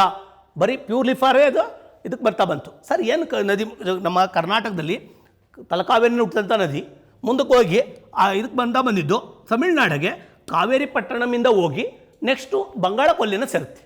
ಪೂರ್ವ ಕರಿಯೋ ನದಿ ಕಾವೇರಿ ನದಿ ಪೂರ್ವ ಕರೆದು ಬಂಗಾಳ ಕೊಲ್ಲಿಯನ್ನು ಸೇರ್ತಾ ಬರ್ತದೆ. ಎಲ್ಲಿ? ಕಾವೇರಿ ಪಟ್ಟಣಮಲ್ಲಿ, ತಮಿಳುನಾಡಲ್ಲಿ. ಇಲ್ಲಿ ಬರಬೇಕಾದ್ರೆ ಇಲ್ಲೊಂದು ನದಿ ಮುಖಜ ಭೂಮಿ ಇದೆ. ಆ ಮುಖಜ ಭೂಮಿ ಹೇರಳವಾಗಿ ಅಕ್ಕಿಯನ್ನು ಬೆಳೆಯುವಂಥ ಜಾಗ. ಈ ಅಕ್ಕಿಯನ್ನು ಬೆಳೆಯುವ ಜಾಗವನ್ನೇನಾರ ನಾವು ಸಂರಕ್ಷಣೆ ಮಾಡಲಿಲ್ಲ ಅಂದರೆ ಯಾವತ್ತೋ ಒಂದು ದಿವಸ ಕೃಷಿಗೆ ತೊಂದರೆ ಆಗ್ತದೆ. ಅಕ್ಕಿ ಉತ್ಪಾದನೆ ಗೊತ್ತಿರಲಿ ನಿಮಗೆ. ಇದೊಂದು ಅಕ್ಕಿಯ ಕಣಜ ಅಂತ ಕರಿತಾ ಬರ್ತೀವಿ, ಬೌಲ್ ಅಂತ ಕರಿತಾ ಬರ್ತೀವಿ, ಬಟ್ಟಲು ಅಥವಾ ಕಣಜ ಅಂತ ಕರಿತೇವೆ. ಸರ್ ಅಕ್ಕಿಯ ಕಣಜ ಅಂತ ಕರಿತೀವಿ. ಈ ಪ್ರದೇಶ ತಮಿಳ್ನಾಡಿಗೆ ಅಕ್ಕಿ ಕಣಜ. ಸರ್ ಆಂಧ್ರ ಪ್ರದೇಶ ಕರಿತಾರಲ್ಲ, ಆಮೇಲೆ ಪಂಜಾಬನ್ನು ಹೇಳ್ತಾ ಬರ್ತೀವಲ್ಲ, ಗೋಧಿಯ ಇದು ಅಂತ. ಉತ್ಪಾದನೆಯಲ್ಲಿ ಬಂದಾಗ ಅತ್ಯಂತ ಹೆಚ್ಚು ಭತ್ತವನ್ನು ಉತ್ಪಾದನೆ ಮಾಡೋದು ಪಶ್ಚಿಮ ಬಂಗಾಳ. ಆದರೆ ಭತ್ತದ ಕಣಜ ಅಂತ ಕರೆಯುವಂಥದ್ದು ಆಂಧ್ರ ಪ್ರದೇಶವನ್ನು ಕರಿತಾ ಬರ್ತೀವಿ. ಕಾರಣ ಏನಂದರೆ ಅತ್ಯಂತ ಹೆಚ್ಚು ಉತ್ಪಾದನೆ ಜಾಸ್ತಿ ಆಗುವಂಥದ್ದು. ಇಲ್ಲಿ ತಮಿಳ್ನಾಡಿಗೆ ಸೀಮಿತವಾಗಿ ಯೋಚನೆ ಮಾಡೋದಾದರೆ ನಾನು ದೇಶಕ್ಕೆ ಹೇಳ್ತಾ ಇಲ್ಲ. ಅಕ್ಕಿಯ ಕಣಜ ಅಂತ ಕರೆದು ನಾಳೆ ನೀವು ಅಂದ್ಕೋಬೇಡ ಸರ್ ಅಕ್ಕಿಯ ಕಣಜ ಅಂತ ಬೇರೆದು ಕೊಟ್ಟಿದೆ ಅಂದರೆ. ಬೇರೆದು ಕೊಟ್ಟಿದೆ ಆಂಧ್ರ ಪ್ರದೇಶ ಉತ್ಪಾದನೆಯಲ್ಲಿ ಒಂದು ಹೆಕ್ಟೇರ್ಗೆ ಇಳುವರಿ ಬರುವಂಥದ್ರಲ್ಲಿ. ಆದರೆ ಅತಿ ಹೆಚ್ಚು ಜಾಸ್ತಿ ಇದು ಮಾಡೋದು ವೆಸ್ಟ್ ಬೆಂಗಾಲ್ ಇದು ಮಾಡ್ತಾ ಬರ್ತದೆ. ಅದೇ ಥರ ಗೋಧಿಯನ್ನು ಹೆಚ್ಚು ಬೆಳೆಯುವಂಥ ಉತ್ತರ ಪ್ರದೇಶ. ಅಥವಾ ಉತ್ಪಾದನೆ ಪ್ರಮಾಣದಲ್ಲಿ ಬಂದಾಗ ಪಂಜಾಬನ್ನು ಗೋಧಿಯ ಕಣಜ ಅಂತ ಕರಿತಾ ಬರ್ತೀವಿ. ಪ್ರೊಡಕ್ಷನ್ಸ್ ಬೇರೆ ಅಥವಾ ಇಳುವರಿ ಜಾಸ್ತಿ ಆಗೋದೇ ಬೇರೆ, ಉತ್ಪಾದನೆ ಜಾಸ್ತಿ ಬೇರೆ. ನಾನು ಒಂದು ಎಕರೆಗೆ 10 ಚೀಲ ಬೆಳಿತೀನಿ ಅಂದರೆ ಇನ್ನೊಬ್ರು ಯಾರೋ ಮನೆಯಲ್ಲಿ 50 ಚೀಲ ಬೆಳೆದಿದ್ದಾರೆ. 50 ಚೀಲ ಬೆಳಿಬೇಕಾದ್ರೆ ಅವ್ರಿಗೆ 50 ಎಕರೆ ಇರ್ಬೋದು. ನಂದು ಹೆಚ್ಚು ಪ್ರೊಡಕ್ಷನ್ ಆಗಿರ್ತದೆ. ಒಂದು ಎಕರೆಗೆ 10 ಚೀಲ ಬೆಳೆದಿದ್ದೀನಿ, ಅವನೊಂದು ಎಕರೆಗೆ ಒಂದೊಂದು ಚೀಲ ಬೆಳೆದಿದ್ದಾನೆ ಅಂದರೆ ಅವನದಲ್ಲ, ಅವನದು ಜಾಸ್ತಿ ಇರ್ಬೋದು. ಇಲ್ಲಿ ಬರ್ತೀನಿ ಈಗ ಇದಕ್ಕೆ ಸಂಬಂಧಪಟ್ಟ ಇಲ್ಲೇನು ಈ ಭಾಗ, ಇದನ್ನು ಜಿಲ್ಲೆಗಳನ್ನು ಒಳಗೊಂಡ ತಮಿಳುನಾಡು 8 ಜಿಲ್ಲೆಗಳನ್ನು ಒಳಗೊಂಡಂತೆ 8 ಜಿಲ್ಲೆಗಳು ಒಳಗೊಂಡಂತೆ ಒಂದು ಭಾಗ. ಈ ಭಾಗವಾಗಿದೆ ಕಾವೇರಿ ನದಿಯ ಮುಖಜ ಭೂಮಿಯ ತಮಿಳುನಾಡಿನ ಪೂರ್ವ ಭಾಗದಲ್ಲಿ, ತಮಿಳುನಾಡಿನ ಪೂರ್ವ ಭಾಗ ಮುಖಜ ಭೂಮಿ. ಮತ್ತು ಪೂರ್ವದಲ್ಲಿ ಬಂಗಾಳ ಕೊಲ್ಲಿ ಬರ್ತದೆ, ತಮಿಳುನಾಡಿನಲ್ಲಿ ಇದು ಪೂರ್ವ ಭಾಗದಲ್ಲಿ ಏನು ಬರ್ತದೆ, ತಮಿಳುನಾಡಿನ ಪೂರ್ವ ಭಾಗವೇ, ಆದರೂ ಪೂರ್ವ ಭಾಗದಾಗ ಏನು ಬರ್ತದೆ, ಬಂಗಾಳ ಕೊಲ್ಲಿ. ಕೆಳಗಡೆ ಪಾಕ್ ಜಲಸಂಧಿ ಬರ್ತದೆ, ಈ ಭಾಗದಾಗಿದೆ ಪಾಕ್ ಜಲಸಂಧಿ. ಅದಕ್ಕೆ ಯಾಕೆ ಡಿಕ್ಲೇರ್ ಮಾಡಿದ್ರೆ ಇಲ್ದಿದ್ರೆ ಭತ್ತಕ್ಕೆ ಅಥವಾ ಅಕ್ಕಿಗೆ, ರೈಸ್ಗೆ ಇದಾಗ್ತಾ ಬರ್ತದೆ, ರೈಸ್ ಬೌಲು. ಯಾವುದರಲ್ಲಿ ರೈಸ್ ಬೌಲು? ತಮಿಳುನಾಡಿನ ರೈಸ್ ಬೌಲ್. ಅಲ್ಲಿಗೆ ತಮಿಳುನಾಡಿಗೆ ಅಕ್ಕಿ ಉತ್ಪಾದನೆ ಮಾಡ್ತಾ ಇರ್ತದೆ, ಭತ್ತ ಉತ್ಪಾದನೆ ಮಾಡ್ತಾರೆ. ಇಲ್ಲಿ ಇದನ್ನು ಸಂರಕ್ಷಣೆ ಮಾಡಬೇಕಾಗಿದೆ, ಅದಕ್ಕೆ ರಕ್ಷಿತ ವಲಯ. ಈ ಕ್ವಶನ್ ರೈಸ್ ಮಾಡೋದು ಹೆಂಗೆ ಅಂದರೆ, ಇತ್ತೀಚೆಗೆ ಈ ಕೆಳಗಿನ ಯಾವ ಪ್ರದೇಶವನ್ನು ಇದನ್ನು ಕೃಷಿ ರಕ್ಷಿತ ವಲಯ ಅಂತ ಘೋಷಿಸಲಾಗಿದೆ, ವಿಶೇಷವಾಗಿ ಯಾವುದು ಅಂತ ಅಂದರೆ ಕಾವೇರಿ ನದಿ ಮುಖಜ ಭೂಮಿ. ಯಾಕಲ್ಲಿ ಅಂದಾಗ ಗೊತ್ತಾಯಿತು ನಿಮಗೆ, ಅಕ್ಕಿ ಉತ್ಪಾದನೆ ಹೆಚ್ಚಾಗಿದೆ, ಅದನ್ನು ಪ್ರೊಟೆಕ್ಟ್ ಮಾಡಬೇಕಾಗಿದೆ. ಮುಂದಿನ ಪ್ರಶ್ನೆಗೆ ಹೋಗ್ತಾ ಇದ್ದೀನಿ ಸರ್. ಭೂತಾನ್ ಸುಸ್ಥಿರ ಅಭಿವೃದ್ಧಿ ತೆರಿಗೆ, ಈ ಭೂತಾನ್ ಇದೆಯಲ್ಲ, ಇದು ನಮ್ಮ ನೈಬರ್ ಕಂಟ್ರಿ, ಇದು ಭೂತಾನ್ ದೇಶ. ಈ ಭೂತಾನ್ ದೇಶಕ್ಕೆ ಸುಮಾರು ಬೌದ್ಧ ಧರ್ಮಗಳು ಇದಾಗ್ತಾ ಇರುವಂಥದ್ದು. ಈ ಭೂತಾನ್ ದೇಶಕ್ಕೆ ವಲಸಿಗರು ಹೋಗ್ತಾ ಬರ್ತಾರೆ. ಯಾರ್ಯಾರು?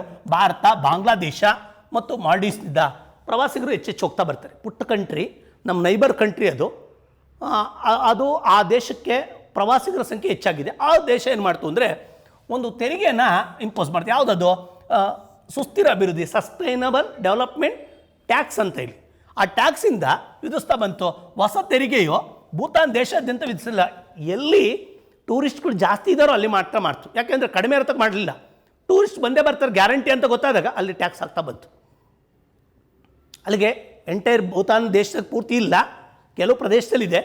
ಬೌದ್ಧ ಸುಮಾರು ಸ್ಥಳಗಳಿವೆ ಎಲ್ಲಿ ಭೂತಾನಲ್ಲಿ. ಮತ್ತು ಎರಡನೇದು ಬಂದಾಗ ಭಾಳಷ್ಟು ನೈಸರ್ಗಿಕವಾಗಿ ತುಂಬ ಪ್ರೇಕ್ಷಣೀಯವಾದ ಸ್ಥಳವಾಗಿದೆ. ಭಾರತದವರು, ಬಾಂಗ್ಲಾದವರು ಹೋಗ್ತಾ ಬರ್ತಾರೆ. ಇವ್ರಿಗೆಲ್ಲರಿಗೂ ಕೂಡ ಏನು ಮಾಡಿದ್ದಾರೆ, ಒಂದು ಟ್ಯಾಕ್ಸ್ ಆಗ್ತಾ ಬರ್ತಾರೆ. ಕಡಿಮೆ ಪ್ರವಾಸಿಗರು ಇರೋ ಕಡೆ ಆಗ್ತಾ ಇಲ್ಲ. ಒಂದಿರೋ ಪೂರ್ವ ಭೂತಾನ್ನ 11 ಜಿಲ್ಲೆಗಳು ವಿಧಿಸೋದಿಲ್ಲ, 11 ಜಿಲ್ಲೆಯಲ್ಲಿ ವಿಧಿಸಲ್ಲ. ಯಾಕೆ ವಿಧಿಸಲ್ಲ ಅಂದರೆ ಅಲ್ಲಿ ಪ್ರವಾಸಿಗರ ಸಂಖ್ಯೆ ಕಡಿಮೆ, ಹೆಚ್ಚಿರೋ ಕಡೆ ವಿಧಿಸ್ತಾರೆ. ಮತ್ತೆ ಬರ್ತಾ ಇದ್ದೀನಿ, ಭಾರತದ ಅತಿ ಹೆಚ್ಚು ಪ್ರವಾಸಿಗರು ಭೇಟಿ ನೀಡುತ್ತಿರುವುದರಿಂದ ಹಿನ್ನೆಲೆ ಪರಿಸರ ವ್ಯವಸ್ಥೆಯನ್ನು, ಎಕಾಲಜಿಯನ್ನು ಮೇಂಟೈನ್ ಮಾಡೋಕ್ಕಾಗಿ ಮಾಡ್ತಾರೆ. ಅದರ ಹಣವನ್ನು ಎಕಾಲಜಿ ಮಾಡ್ತಾರೆ. ನಮ್ಮಲ್ಲಿ ಸೆಸ್ ಅಂತ ಆಗ್ತಾ ಬರ್ತೀವಿ ಕೆಲವು ಟೈಮಲ್ಲಿ, ಅದನ್ನ ಪರಿಸರಕ್ಕೆ ಬಳಕೆ ಮಾಡೋಕ್ಕೆ. ಅದೇ ಟೈಪಲ್ಲಿ ಇವರು ಎಕ್ಸ್ಟ್ರಾ ಫೀಸು ಅಲ್ಲಿ ಟೂರ್ ಹೋಗೋ ನಾನು ಪೇ ಮಾಡ್ತಾರೆ, ಅದನ್ನು ಎಕಾಲಜಿಯನ್ನು ಮೇಂಟೈನ್ ಮಾಡೋಕ್ಕೆ ಉಳಿಸ್ಕೊತಾ ಬರ್ತಾರೆ. ಕ್ವಶನ್ ರೈಸ್ ಮಾಡಿದೆ, ಈ ಕೆಳಗಿನ ಯಾವ ದೇಶವು ಇತ್ತೀಚೆಗೆ ಸುಸ್ಥಿರ ಅಭಿವೃದ್ಧಿ ತೆರಿಗೆಯನ್ನು ವಿಧಿಸ್ತಾ ಇದೆ ಭಾರತೀಯ ಪ್ರವಾಸಿಗರಿಗೆ ಅಂತ ಕೇಳಿದ್ರೆ ಆಪ್ಷನ್ ಕೊಟ್ಬಿಡ್ತಾನೆ. ಶ್ರೀಲಂಕಾ ಮತ್ತು ಪಾಕಿಸ್ತಾನ, ಮೂರನೇ ಬಂದಾಗ ಚೀನಾ, ನಾಲ್ಕನೇದು ಬಂದಾಗ ಭೂತಾನ್. ನಿಮಗೆ ಅನ್ಸೋದೆ ಇಲ್ಲ ಚೀನಾ ಇಲ್ಲ ಪಾಕಿಸ್ತಾನ ಆಗ್ತಾರೆ, ಯಾಕೆಂದರೆ ಅವರು ನಮ್ಮ ಕಂಡ್ರಾಗಲ್ಲ ಟ್ಯಾಕ್ಸ್ ಹಾಕ್ತಾರೆ ಅಂತೇಳಿ. ಇದು ಭೂತಾನ್ ಅಂತೇಳಿ. ಯಾಕೆ ಭೂತಾನ್ ಕೊಟ್ಟೈತೆ ಅಂದರೆ ಸಸ್ಟೈನಬಲ್, ಯಾಕೆ ವಿಶೇಷವಾಗಿ ಅಂದರೆ ಅಲ್ಲಿ ಎಕಾಲಜಿಯನ್ನು ಮೇಂಟೈನ್ ಮಾಡೋಕ್ಕೆ ಅತ್ಯಂತ ಹೆಚ್ಚು ಜನ ಅಲ್ಲಿ ಹೋಗಿ ಪ್ರವಾಸಿಗರು ಇದು ಮಾಡ್ತಾ ಇದ್ದಾರೆ. ಅಲ್ಲಿ ಪರಿಸರವನ್ನು ಹಾಳು ಮಾಡ್ತಾ ಇದ್ದಾರೆ ಒಂದೊಂದು ಟೈಮಲ್ಲಿ. ಬ್ಯಾಲೆನ್ಸ್ ಮಾಡಬೇಕಾಗಿದೆ ಎಕಾಲಜಿಯನ್ನು. ಆ ಉದ್ದೇಶದಿಂದ ಈ ಕ್ವಶನ್ಸ್ ಲಾಂಗ್ ಟರ್ಮ್ ಇರಲಿ, ಭಾಳ ಮುಖ್ಯವಾದಂಥ ಪ್ರಶ್ನೆ. ವಿಶ್ವ ಸಂಸ್ಕೃತ ಸಮ್ಮೇಳನ ಭಾಳ ಮುಖ್ಯವಾದದ್ದು. ಸಮ್ಮೇಳನಗಳನ್ನು ಕೇಳ್ತಾ ಬರ್ತಾನೆ. ಸಂಸ್ಕೃತ ಸಮ್ಮೇಳನ ಇದು ಪ್ರಾಚೀನ ಭಾಷೆ. ನಮ್ಮಲ್ಲಿ ಪ್ರಾಚೀನ ಭಾಷೆಗಳಲ್ಲಿ ಸಂಸ್ಕೃತ ಕೂಡ ಒಂದು. ಇಂದಿನ ಕಾಲದಲ್ಲೆಲ್ಲ ಭಾಳ ವಿದ್ಯಾಭ್ಯಾಸ ನಡೀತಾ ಇದೆ ಸಂಸ್ಕೃತದಲ್ಲಿ. ವೇದ ಉಪನಿಷತ್ತುಗಳನ್ನು ಸಂಸ್ಕೃತದಲ್ಲಿ ಇದು ಮಾಡ್ತಾಯಿದ್ರು. ಈಗ ಮತ್ತೆ ರಾಷ್ಟ್ರೀಯ ಶಿಕ್ಷಣ ನೀತಿಯಲ್ಲಿ ಮತ್ತೆ ಅದನ್ನು ಆಡ್ ಮಾಡಿದ್ದಾರೆ. ಸಂಸ್ಕೃತವನ್ನು ಕೂಡ ಸೇರ್ಪಡೆ ಮಾಡಿದ್ದಾರೆ. ಸಂಸ್ಕೃತವನ್ನು ಕೂಡ ಅದನ್ನ ಮತ್ತೆ ಅಭಿವೃದ್ಧಿಪಡಿಸೋದಕ್ಕಾಗಿ ಪ್ರಯತ್ನ ಪಟ್ಟಿದ್ದಾರೆ. ಈ ಸಂಸ್ಕೃತವನ್ನು ಸಂಬಂಧಪಟ್ಟಂತೆ ಸಮ್ಮೇಳನ ನಡೀತಾ ಇರ್ತದೆ. ಈ ಸಮ್ಮೇಳನ ಕೇಳ್ತಾ ಬರ್ತಾರೆ. ಸಾಮಾನ್ಯವಾಗಿ ಈ ಕ್ವಶನ್ಸು KPSC ರಿಪೀಟೆಡ್ ಕ್ವಶನ್ಸ್. ಇದು ಏನದು, ಜಾಗತಿಕವಾಗಿ ವಿಶ್ವದ ಅನೇಕ ಸ್ಥಳಗಳಲ್ಲಿ, ನಮ್ಮ ಭಾರತದಲ್ಲಿ ನಡೆಯಲ್ಲ, ಇಡೀ ವರ್ಲ್ಡಲ್ಲೇ ನಡೀತಾ ಬರ್ತದೆ. ಸಂಸ್ಕೃತಕ್ಕೆ ಸಂಬಂಧಪಟ್ಟಂತೆ ಸಮ್ಮೇಳನ ಜರುಗುತ್ತಾ ಬರುತ್ತೆ. ಉತ್ತರ ಅಮೆರಿಕಾ ಗೊತ್ತಿರಲಿ ನಿಮಗೆ, ಯುರೋಪು, ಏಷ್ಯಾ, ಆಸ್ಟ್ರೇಲಿಯಾ, ಬೇರೆ ಬೇರೆ ಕಾಂಟಿನೆಂಟ್ಗೆಲ್ಲ ನಡೆದಿದೆ. ಇದು 1972ನಲ್ಲಿ ಫಸ್ಟ್ ನಡೀತಾ ಬಂತು ಸಮ್ಮೇಳನ. ಡೆಲ್ಲಿನಲ್ಲಿ ಜರುಗಿದೆ. ಇದು ಡೆಲ್ಲಿನಲ್ಲಿ 4 ಬಾರಿ ಆಗುತ್ತೆ ಭಾರತದಲ್ಲಿ. ಅಲ್ಲಿಗೆ ಭಾರತದಲ್ಲೇ ಆಗಬೇಕು ಅಂತ ಏನು ರೂಲ್ಸ್ ಇಲ್ಲ, ಜಾಗತಿಕವಾದ ಆದ್ದರಿಂದ ಇದು ಬೇರೆ ಬೇರೆ ಕಡೆ ಆಗುತ್ತೆ. ಭಾರತದಲ್ಲಿ ಇದುವರೆಗೂ 4 ಬಾರಿ ಆಗಿದೆ. 1972 is the first time. Sanskrit conference ಅಂತ ಕರಿತಾ ಬರ್ತೀವಿ. ವರ್ಲ್ಡ್ ಸಾಂಸ್ಕ್ರಿಟ್ ಕಾನ್ಫರೆನ್ಸು ಈಗ ನಿಮ್ಗೆ ಅರ್ಥ ಆಯಿತು, 72ರಿಂದ ಆರಂಭ ಆಗೈತೆ. ಈಗ ನಾನು ರೀಸೆಂಟ್ಗೆ ಹೋಗ್ಬಿಡ್ತೀನಿ.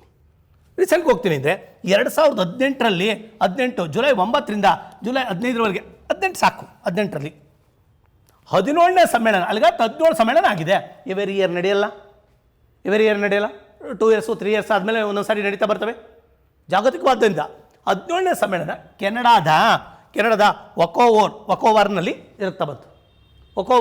ವಕೋವಾರ್ನಲ್ಲಿ ಕೆನಡಾದಲ್ಲಿ ಆ ಪ್ಲೇಸ್ಗಳೆಲ್ಲ ಕೆನಡಾ. ಅಲ್ಲಿಗರ್ಥ ಜಾಗತಿಕವಾಗಿ ಬೇರೆ ಬೇರೆ ಕಾಂಟಿನೆಂಟ್ಗೆ ಬೇರೆ ಬೇರೆ ಪ್ಲೇಸಲ್ಲಿ ನಡೆಸ್ತಾ ಬರ್ತಾರೆ.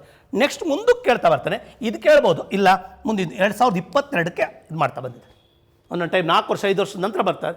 2022ಕ್ಕೆ 18 ಇದು ಕರೆಂಟ್ ಇವೆಂಟ್ಸ್. ಇದು 17 ನೋಡ್ಕೋಬೇಕು, 18 ನೋಡ್ಕೋಬೇಕು. 17 ಕೆನಡಾ, 18 ನೋಡ್ತಾ ಬರೋಣ ಆಸ್ಟ್ರೇಲಿಯಾದ ಕ್ಯಾನ್ಬೆರಾದಲ್ಲಿ ಇರುತ್ತಲಿದೆ. ಅಲ್ಲಿಗೆ ಮುಂದಿನ ಸಮ್ಮೇಳನವು 18ನೇ ವಿಶ್ವ ಸಂಸ್ಕೃತ ಸಮ್ಮೇಳನವು ಎಲ್ಲಿ ಜರುಗಲಿದೆ ಅಂತ ಕೇಳಿದ್ರೆ ಆಸ್ಟ್ರೇಲಿಯಾದ ಕ್ಯಾನ್ಬೆರಾ. ಸರ್ 17ನೇದೆಲ್ಲಿ ನಡೀತು ಅಂತಂದರೆ ನಮ್ಗೆ ಗೊತ್ತಿರಲಿ ನಿಮಗೆ. ಕೆನಡಾ ಫಸ್ಟ್ ಸಮ್ಮೇಳನ ಭಾರತದಲ್ಲಿ 72ರಿಗೆ ಆರಂಭವಾಗಿದೆ. ಈ ಸಾಂಸ್ಕ್ರಿಟ್ ಅನ್ನೋದು ನಮ್ಮ ಪ್ರಾಚೀನ ಭಾಷೆಗಳಲ್ಲಿ ಒಂದಾಗಿದೆ. ಇದಕ್ಕೆ ಕ್ಲಾಸಿಕಲ್ ಸ್ಟೇಟಸ್ ಕೂಡ ಕೊಟ್ಟಿದ್ದಾರೆ, ಶಾಸ್ತ್ರೀಯ ಸ್ಥಾನಮಾನ ಕೊಡ್ತಾ ಬಂದರು. ಶಾಸ್ತ್ರೀಯ ಸ್ಥಾನಮಾನ ಅಂತ ಬಂದಾಗ ಗೊತ್ತಿರಲಿ ನಿಮಗೆ, 2004ರಲ್ಲಿ ತಮಿಳಿಗೆ ಸಿಗ್ತಾ ಬಂತು. ತಮಿಳು ಕ್ಲಾಸಿಕಲ್ ಲ್ಯಾಂಗ್ವೇಜಲ್ಲಿ ಫಸ್ಟು ತಮಿಳು ಸಿಕ್ಕಿದೆ. 2005ರಲ್ಲಿ ಮತ್ತೆ ಸಾಂಸ್ಕ್ರಿಟಿಗೆ ಸಿಗ್ತಾ ಬಂತು. ಸಂಸ್ಕೃತಕ್ಕೆ ಸಿಕ್ಕಿದೆ.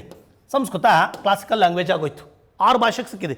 2008ರಲ್ಲಿ 2008ರಲ್ಲಿ ಗೊತ್ತಿರಲಿ ನಿಮಗೆ, ತೆಲುಗು ಮತ್ತು ಕನ್ನಡಕ್ಕೆ ಸಿಗ್ತಾ ಬಂತು. ತೆಲುಗು ಮತ್ತು ಕನ್ನಡ ಒಂದೇ ವರ್ಷ ಏಕಕಾಲ ಕೊಡ್ತಾ ಬಂದರು ಎರಡಕ್ಕೂ. ನೆಕ್ಸ್ಟ್ 13ಕ್ಕೆ ಮಲಯಾಳಂಗೆ ಸಿಕ್ಕಿದೆ. ಮಲಯಾಳಂಗೆ ಶಾಸ್ತ್ರೀಯ ಸ್ಥಾನಮಾನ ಸಿಕ್ತು. 2014ರಲ್ಲಿ ಒರಿಯಾ ಭಾಷೆಗೆ ಸಿಕ್ಕಿದೆ. ಒರಿಯಾ ಭಾಷೆ, ಅಲ್ಲಿಗೆ 6 ಭಾಷೆಗಳು ಇದಾಗ್ತಾ ಬಂದು, ಅದರಲ್ಲೊಂದು ಸಾಂಸ್ಕ್ರಿಟ್. ಕ್ಲಾಸಿಕಲ್ ಲ್ಯಾಂಗ್ವೇಜ್ ಶಾಸ್ತ್ರೀಯ ಸ್ಥಾನಮಾನ ಪಡೆದ ಒಂದು ಕಿಮ್ಮತ್ತದು. ಅದಕ್ಕೆ ತಂದೆ ಆದಂಥ ಪರಂಪರೆ ಇರ್ತದೆ, ಆ ಭಾಷೆಗೆ ತಂದೆ ಆದಂಥ ಐತಿಹಾಸಿಕ ಹಿನ್ನೆಲೆ ಇರ್ತದೆ ಅಂಥ ಭಾಷೆಗಳು. ಅವನ್ನ ಕನ್ನಡ ಕೂಡ ಪಡ್ಕೊಂಡಿದೆ. ಈ ಸಾಂಸ್ಕ್ರಿಟ್ ಅಂತೂ ಬಟ್ ಫಸ್ಟ್ ಪಡ್ಕೊಂಡಿರೋದು ಯಾವುದು? ತಮಿಳು ಭಾಷೆ ಶಾಸ್ತ್ರೀಯ ಸ್ಥಾನಮಾನ ಫಸ್ಟ್ ಪಡ್ಕೊಂತು. ಇವತ್ತು ಕೂಡ ಇದನ್ನು ಉಳಿಸೋದಕ್ಕೆ ಮತ್ತು ಬೆಳೆಸೋದಕ್ಕೆ ರಾಷ್ಟ್ರೀಯ ಶಿಕ್ಷಣ ನೀತಿನಲ್ಲಿ ಹೊಸದಾಗಿ ಬಂದಿರುವಂಥ ನೀತಿನಲ್ಲಿ ಮತ್ತೆ ಸಂಸ್ಕೃತವನ್ನು ಇದು ಮಾಡ್ತಾ ಬಂದಿದ್ದಾರೆ, ಇಂಟ್ರೊಡ್ಯೂಸ್ ಮಾಡ್ತಾ ಬಂದಿದ್ದಾರೆ. ನೆಕ್ಸ್ಟ್ ಮುಂದೇನು ಬರ್ತಾಯಿದ್ದೀನಿ, ವಿಶ್ವ ಹಿಂದಿ ಸಮ್ಮೇಳನ. ನನಗನ್ನಿಸ್ತು ಸಂಸ್ಕೃತ ಆದಮೇಲೆ ಹಿಂದಿನೂ ಕೇಳ್ಬೋದು, ಸಾಧ್ಯತೆ ಇದೆ ಅಂತೇಳಿ. ಸಮಿಟ್ಗಳೆಲ್ಲ ಒಂದು ಕಡೆ ಹಾಕ್ಕೊಂಡ್ರೆ ಸಾಕು, ನೀವು ಟಕ್ ಟಕ್ ಟಕ್ ಹೇಳ್ತಾ ಬರ್ಬೋದು ನೀವು. ನಮಗೆ ನೆನ್ನೆ ನಾನು ಮಾತಾಡ್ತಾ ಇರ್ಬೇಕಾದ್ರೆ ಬೇಕಾದಷ್ಟು ಹೇಳಿದೆ. ಇತಿಹಾಸ ಕಾಂಗ್ರೆಸ್ಸು ಕೇರಳದ ಕಣ್ಣೂರಲ್ಲಿ ಜರುಗಿದೆ. ಮುಂದಕ್ಕೆ ಬಂದಾಗ ನಮ್ಮ ವಿಜ್ಞಾನ ಕಾಂಗ್ರೆಸ್ಸು ಮುಂದಿಂದು ಪೂನಾ, ಹಿಂದಿಂದು ನಮ್ಮ ಬೆಂಗಳೂರಲ್ಲಿ ನಡೀತು. ಒಂದೊಂದು ಕಂಪೇರ್ ಮಾಡ್ಕೊಂಡು ಹೋಗ್ಬೇಕು. ಈಗ ಬರ್ತಾ ಇದ್ದೀನಿ ನಾನೀಗ ವಿಶ್ವ ಹಿಂದಿ ಸಮ್ಮೇಳನ, ಎಸ್ಪೆಷಲಿ ಹಿಂದಿ, ನಮ್ಮ ರಾಷ್ಟ್ರೀಯ ಭಾಷೆ ಹಿಂದಿ. ಈ ಭಾಷೆಯಲ್ಲಿ ನಮ್ಮ ಇದು ದೇಶದಲ್ಲೆಲ್ಲ ವ್ಯವಹರಿಸ್ತಾ ಇರುವಂಥದ್ದು ಹಿಂದಿ ಮತ್ತು ಇಂಗ್ಲೀಷಲ್ಲಿ.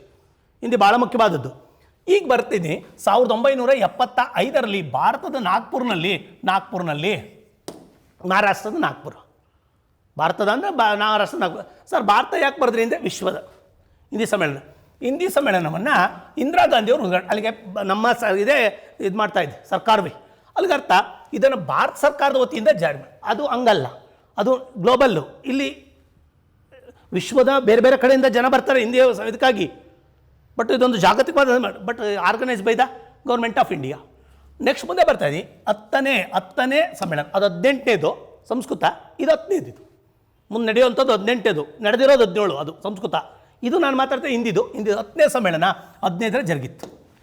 15ರಿಗೆ ಸೆಪ್ಟೆಂಬರ್ 10ರಿಂದ 12ರವರೆಗೆ ಮಧ್ಯಪ್ರದೇಶ ಭೋಪಾಲ್ನಲ್ಲಿ ಜರುಗ್ತಾ ಬಂತು. ಭೋಪಾಲ್ ಅಂದಾಗ ನಮಗೆ ಜ್ಞಾಪಕ ಬರ್ತದೆ ಗ್ಯಾಸ್ ಟ್ರಾಜಡಿ ಬರ್ತದೆ, ಮೀಥೈಲ್ ಐಸೋಸೈನೇಟ್. 1984 ಡಿಸೆಂಬರ್ 2 ಮತ್ತು 3 ರಾತ್ರಿಯಲ್ಲಿ ಜ್ಞಾಪಕ ಬರ್ತದೆ. ಅಲ್ಲಿ ನಡೆದಿದೆ 2015ರಿಗೆ. ಅಲ್ಲಿಗೆ ಬರ್ತಾ 11ನೇ ಸಮ್ಮೇಳನವು ಮಾರಿಷಸ್ಸಲ್ಲಿ ಜರುಗಲಿದೆ. ಕರೆಂಟ್ ಇವೆಂಟ್ಸ್ ಇದು. 10ನೇದು ಭೋಪಾಲು, 11ನೇದು ಮಾರಿಷಸ್.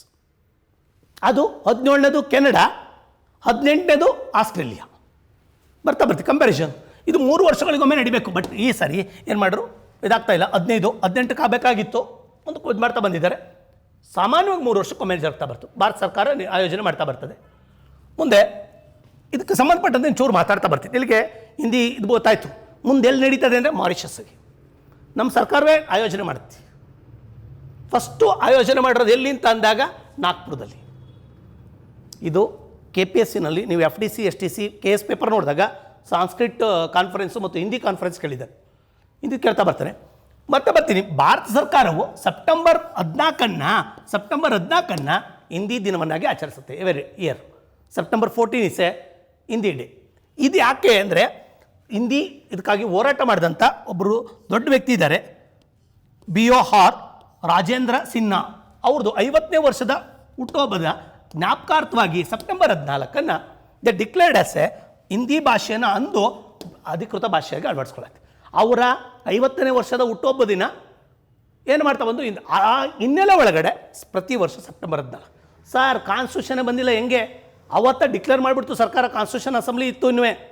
ಬಟ್ ಸಂವಿಧಾನ ಜಾರಿಗೆ ಬಂದ ಮೇಲೆ ಅದು ಅಧಿಕೃತವಾಗಿ ಅದನ್ನು ಸಂವಿಧಾನದ 343ನೇ ವಿಧಿನಲ್ಲಿ ಸೇರ್ಪಡೆ ಮಾಡಿ. ಮೊದಲು ಹೇಳಿದರು, ಅದನ್ನು ಅಧಿಕೃತವಾಗಿ ಸೇರ್ಪಡೆ ಮಾಡಿದ್ದೆ ಯಾವಾಗ ಅಂದರೆ ಸಂವಿಧಾನ ಜಾರಿಗೆ ಬಂದಾಗ. ಸೆಪ್ಟೆಂಬರ್ 14 ಯಾಕೆ? ಈ ಹಿಂದಿ ಭಾಷೆಗಾಗಿ ಶ್ರಮಿಸಿದಂಥ ಸಿನ್ನಾರವರ ಏನದು 50ನೇ ಜನ್ಮದಿನ. 1949 ಸೆಪ್ಟೆಂಬರ್ 14 ಹಿಂದಿಯನ್ನು ನಾವು ಅಧಿಕೃತ ಭಾಷೆಯನ್ನಾಗಿ ಬಳಸ್ಕೊಂಡು ವ್ಯವಹಾರಗಳನ್ನೆಲ್ಲ ಹಿಂದಿಯಲ್ಲಿ ಮಾಡ್ತಾಯಿದ್ದೀವಿ. ಗೊತ್ತಿಲ್ಲ ನಿಮಗೆ, ಹಿಂದಿ ಮತ್ತು ಇಂಗ್ಲೀಷಲ್ಲಿ ಮಾಡ್ತೀವಿ. ಹಿಂದಿ ಇದೆಯಾ? ಇದಕ್ಕಾಗಿ ಇನ್ನೊಬ್ಬರು ಶ್ರಮಿಸಿದ್ದಾರೆ, ಗೋವಿಂದ ವಲ್ಲಭ ಪಂತ ಅಂತ ಹೇಳಿ. ಇನ್ನೊಂದು ಜ್ಞಾಪಕ ಬರ್ತಾ ಇದೆ, ಗೋವಿಂದ ವಲ್ಲಭ ಪಂತ ಅನ್ನೋರು ಇದು ಮಾಡ್ತಾ ಬಂದಿದ್ದಾರೆ. ಅವರು ಉತ್ತರ ಪ್ರದೇಶದವರು. ರಿಹಾಂದ್ ಅಣೆಕಟ್ಟಿಗೆ ಗೋವಿಂದ ವಲ್ಲಭ ಪಂತ ಅಣೆಕಟ್ಟು ಅಂತ ಕರಿತಾ ಬರ್ತೀವಿ. ರಿಹಾಂದ್ ನದಿಯು ಸೋನಾ ನದಿಯ ಉಪನದಿ, ಸೋನಾ ನದಿ ಗಂಗಾ ನದಿಯ ಉಪನದಿ, ಗಂಗಾ ನದಿಗೆ ಸೋನಾ ನದಿ ಉಪನದಿ, ಸೋನಾ ನದಿಗೆ ರಿಹಾಂದ್ ಉಪನದಿ, ರಿಹಾಂದ್ ನದಿಗೆ ಕಟ್ಟಿರುವಂಥ ಅಣೆಕಟ್ಟಿಗೆ ಗೋವಿಂದ ವಲ್ಲಭ ಪಂತ ಅಣೆಕಟ್ಟು ಅಂತ ಕರೀತಾರೆ. ಅದು ಉತ್ತರ ಪ್ರದೇಶಕ್ಕಿದೆ. ಆ ಮಹಾಶಯ ಗೋವಿಂದ ವಲ್ಲಭ ಪಂತ ಅನ್ನೋರು ಹಿಂದಿ ಭಾಷೆಗೆ ಶ್ರಮಿಸಿದಂಥವ್ರು. ಅವರು ಕೂಡ ಆ ಹೆಸರು ಹಿಂದಿ ಭಾಷೆ ಅಂತ ಅವ್ರ ಹೆಸರು ಬರಬೇಕು. ದೊಡ್ಡ ಪ್ರಚಾರ ಮಾಡಿದಂಥವ್ರು ಹಿಂದಿ ಭಾಷೆಯನ್ನು. 1968 ಬಂದಂಥ ನಮ್ಮ ರಾಷ್ಟ್ರೀಯ ಶಿಕ್ಷಣ ನೀತಿ ಇಂದಿರಾ ಗಾಂಧಿ ಅವ್ರ ಪೀಳಲ್ಲಿ ತ್ರಿಭಾಷಾ ಸೂತ್ರದಲ್ಲಿ ಹಿಂದಿ ಇದೆ. ತ್ರಿಭಾಷಾ ಸೂತ್ರವನ್ನು ಇಂದಿರಾ ಗಾಂಧಿಯವರು 1968 ತಮ್ಮ ರಾಷ್ಟ್ರೀಯ ಶಿಕ್ಷಣ ನೀತಿನಲ್ಲಿ ಆಡ್ ಮಾಡ್ತಾ ಬಂದರು. 68ಕ್ಕೆ ಶಿಕ್ಷಣ ನೀತಿ ಬಂದಿದೆ. 68 ತ್ರಿಭಾಷಾ ಸೂತ್ರದಲ್ಲಿ ಹಿಂದಿ ಭಾಷೆ ಕೂಡ ಒಂದು. ಬಟ್ ತಮಿಳುನಾಡು ಮಾತ್ರ ಅಡಾಪ್ಟ್ ಮಾಡ್ಕೊಳ್ಳಿಲ್ಲ. ಅದನ್ನು ಗೊತ್ತಿರಲಿ, ದೇವನಾಗರಿಲಿರುವಂಥ ಹಿಂದಿ ಭಾಷೆಯನ್ನು ಅಧಿಕೃತ ಭಾಷೆಯಾಗಿಸಲಾಗಿದೆ. ಸಂವಿಧಾನದ 22 ಅಧಿಕೃತ ಭಾಷೆಗಳಲ್ಲಿ ಹಿಂದಿ ಭಾಷೆ ಕೂಡ ಒಂದು. ನಿಮಗೆ ಗೊತ್ತಿರಲಿ, ಇಂಗ್ಲೀಷ್ ಇಲ್ಲ. 22 ಲ್ಯಾಂಗ್ವೇಜಾಗಿ ಇಂಗ್ಲೀಷ್ ಇಲ್ಲ, ರಾಜಸ್ಥಾನಿ ಇಲ್ಲ. ನಮ್ಮ ಕೇಂದ್ರ ಸಾಹಿತ್ಯ ಅಕಾಡೆಮಿ ಪ್ರಶಸ್ತಿಯನ್ನು 24 ಭಾಷೆ ಕೊಡ್ತಾರೆ. ಆ 24 ಭಾಷೆನಲ್ಲಿ 22 ಭಾಷೆಗಳು ನಮ್ಮ ಅಧಿಕೃತ ಭಾಷೆಗಳು, 8ನೇ ಅನುಸೂಚಿನಲ್ಲಿರುವಂಥ ಭಾಷೆಗಳು. 22 ಭಾಷೆಗಳು 8ನೇ ಅನುಸೂಚಿಲವೇ. ಅದರಲ್ಲಿ ಕನ್ನಡವೂ ಇದೆ. ಅದನ್ನು ಮೂಲ 14 ಇದ್ರಲ್ಲಿ ಕನ್ನಡವೂ ಕೂಡ ಒಂದು. ಸಿಂಧಿ, ಆಮೇಲೆ ಕೊಂಕಣಿ, ಮಣಿಪುರಿ, ನೇಪಾಳಿ, ಬೋಡೋ, ಡೋಂಗ್ರಿ, ಮೈಥಿಲಿ, ಸಂತಾಲಿ, ಇವೆಲ್ಲವೂ ಕೂಡ 22 ಭಾಷೆಗಳಲ್ಲಿ. 22 ಭಾಷೆ ಆದಮೇಲೆ 12 ಭಾಷೆ ಇವೆ. ಯಾವುವು? ಇಂಗ್ಲೀಷು ಮತ್ತು ರಾಜಸ್ಥಾನಿ. ಇವೆಲ್ಲವೂ ಕೂಡ ಏನು ಕೊಡವು ಅಂದರೆ ಕೇಂದ್ರ ಸಾಹಿತ್ಯ ಅಕಾಡೆಮಿ ಪ್ರಶಸ್ತಿ. ಆದರೆ ಇವೆರಡೂ ಏನಲ್ಲ ಅಂದರೆ they are not official languages. ಯಾವುದು? ಇಂಗ್ಲೀಷ್ ಮತ್ತು ಎಲ್ಲಿ ಅಫಿಷಿಯಲ್ ಲ್ಯಾಂಗ್ವೇಜಸ್ ಅಂದರೆ 22 ಇದ್ರಾಗಿಲ್ಲ. ಇಂಗ್ಲೀಷ್ ಇಲ್ಲ. ನೀವು ಕನ್ಫ್ಯೂಸ್ ಮಾಡ್ಕೊಂಡ್ಬಿಡ್ತೀರಿ, 22ಕ್ಕೆ ಇಂಗ್ಲೀಷ್ ಐತೆ ಅಂತವ. ಇಂಗ್ಲೀಷ್ ಇಲ್ಲ, ಹಿಂದಿ ಇದೆ. ಹಿಂದಿಯನ್ನು ನಾವು ಏನು ಮಾಡ್ತಾಯಿದ್ದೀವಿ? ಯೂಸ್ ಮಾಡ್ತೀವಿ. ಯಾವ ಲಿಪಿಲಿ ಇರಬೇಕದು? ದೇವನಾಗರಿ ಲಿಪಿಲಿ ಇರುವಂಥ ಹಿಂದಿಯನ್ನು. ಸೆಪ್ಟೆಂಬರ್ 14 ಹಿಂದಿ ಭಾಷೆ ದಿನದಂದು ಭಾರತದ ರಾಷ್ಟ್ರಪತಿಗಳು ಹಿಂದಿ ಭಾಷೆ ಕೊಡುಗೆ ನೀಡಿದವರಿಗೆ ಪ್ರಶಸ್ತಿನ ಪ್ರದಾನ ಮಾಡ್ತಾರೆ. ಇದು ಮೊದಲಿಂದಲೂ ಬಂದಿದೆ. ಬಟ್ ಹೆಸರನ್ನು ಇವಾಗ ಚೇಂಜ್ ಮಾಡಿದ್ದಾರೆ. ನರೇಂದ್ರ ಮೋದಿ ಅವರು ಬಂದ ಮೇಲೆ ಇವು ಹೆಸರುಗಳು ಚೇಂಜ್ ಮಾಡಿ. ಏನಿತ್ತು ಮೊದಲು? ಅಲ್ಲಿಗೆ ಗೃಹ ಸಚಿವಾಲಯ 2015ರಲ್ಲಿ ಈ ಹಿಂದಿ ಭಾಷೆ ಪ್ರಶಸ್ತಿಗಳನ್ನು ಹೆಸರನ್ನು ಬದಲಾವಣೆ ಮಾಡಿತ್ತು.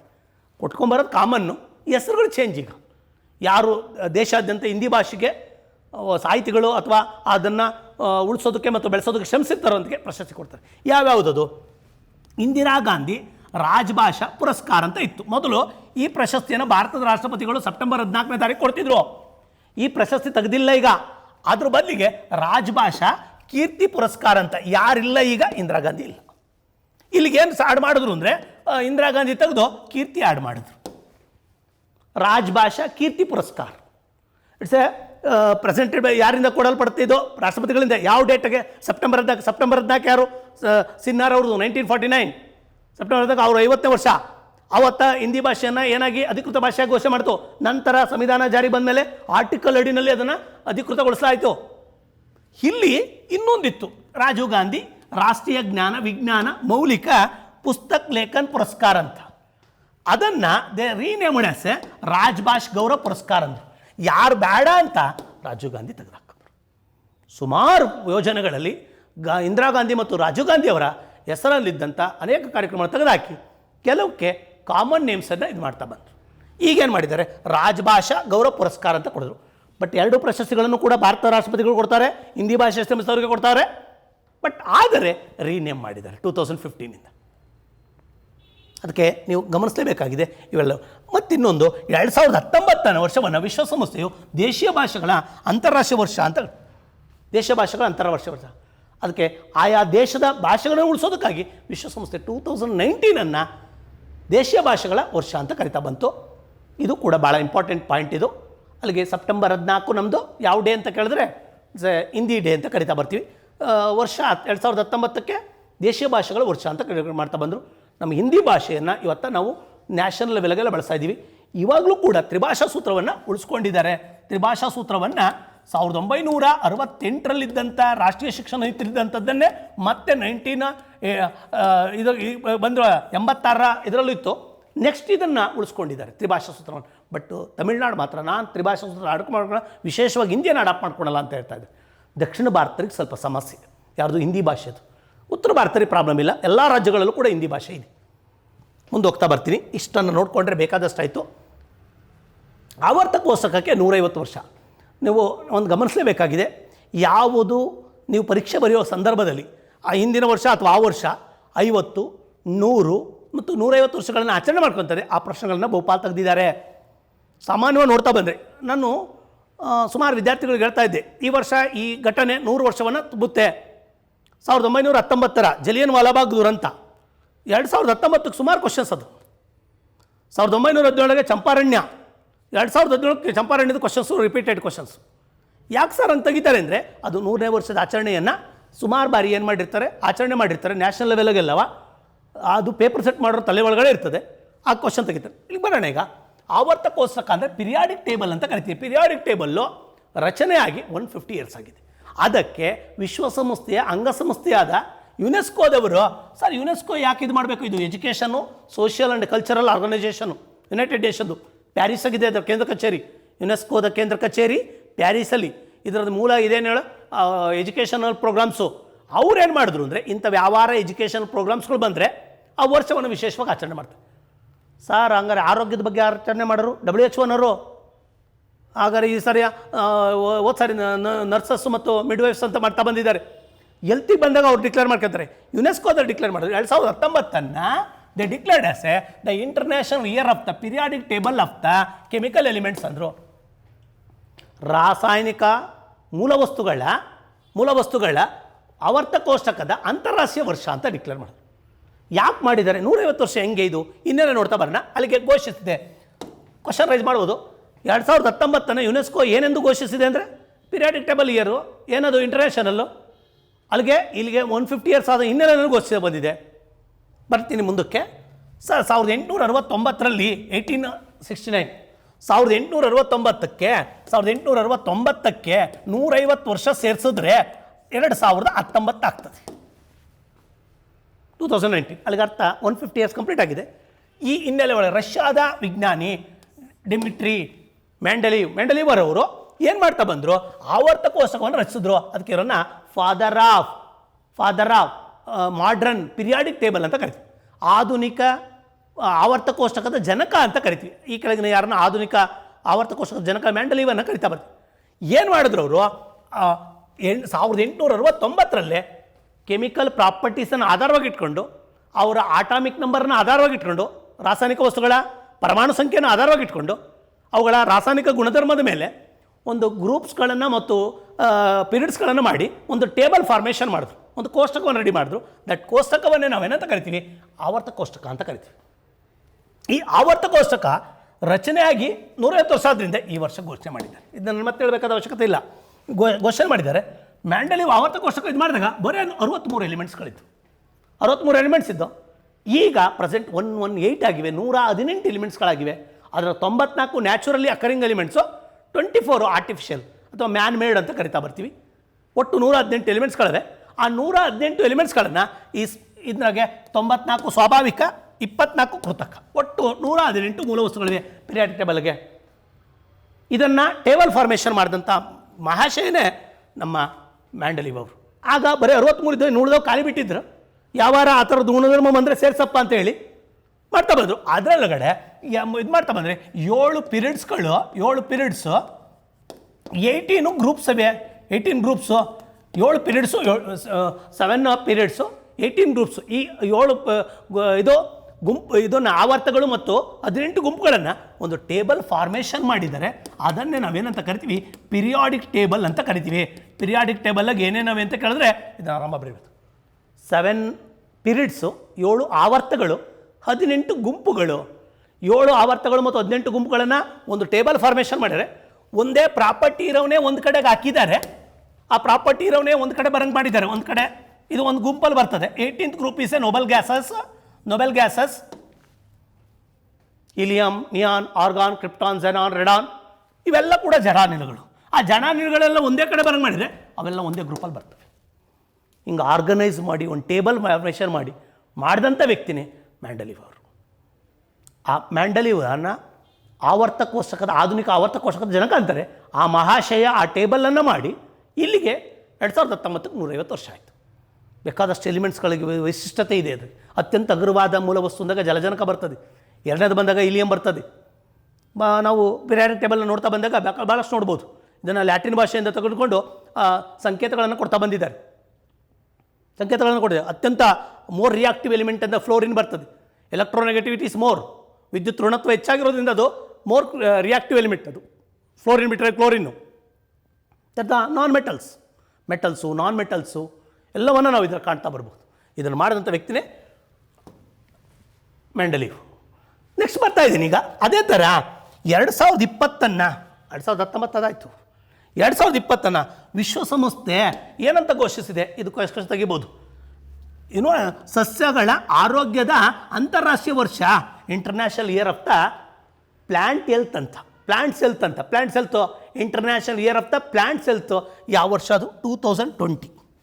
ಯಾರು ಘೋಷಣೆ ಮಾಡೋದು? ವಿಶ್ವಸಂಸ್ಥೆ. ಈ ಕ್ವಶನ್ ಏನು ತೆಗಿಬೋದು? 2020 ವಿಶ್ವಸಂಸ್ಥೆಯು ಈ ಕೆಳಗಿನ ಯಾವ ವರ್ಷವೆಂದು ಘೋಷಿಸಲಾಗಿದೆ ಅಂದರೆ international year of the plants health ಅಂತ. ನೆಕ್ಸ್ಟ್ ಮುಂದೆ ಬರ್ತಾ ಇದ್ದೀನಿ. 2020 ವಿಶ್ವ ಆರೋಗ್ಯ ಸಂಸ್ಥೆ ನೋಡಿ, ಅಂಗಸಂಸ್ಥೆಯಾದ WHO, ಇದು ಇಲ್ಲಿ ಯುನೆಸ್ಕೋ, ಇದು WHO ಜಿನಿವಾದಲ್ಲಿದೆ. ಅದರ ಕೇಂದ್ರ ಕಚೇರಿ ಪ್ಯಾರಿಸ್. ಯುನೆಸ್ಕೋದ ಕೇಂದ್ರ ಕಚೇರಿ ಪ್ಯಾರಿಸ್. ಅದು ಪಾರಂಪರಿಕ ಪಟ್ಟಿಗಳನ್ನು ಕೂಡ ತಯಾರು ಮಾಡ್ತದೆ ಯುನೆಸ್ಕೋ. ವರ್ಷ ಪಾರಂಪರಿಕ ಪಟ್ಟಿಗಳನ್ನು ಕರ್ನಾಟಕದಲ್ಲಿ 3 ಪಾರಂಪರಿಕ ಪಟ್ಟಿಗಳು ಸೇರಿವೆ. ಹಂಪಿ, ಪಟ್ಟದಕಲ್ಲು ಮತ್ತು ಪಶ್ಚಿಮ ಘಟ್ಟಗಳು.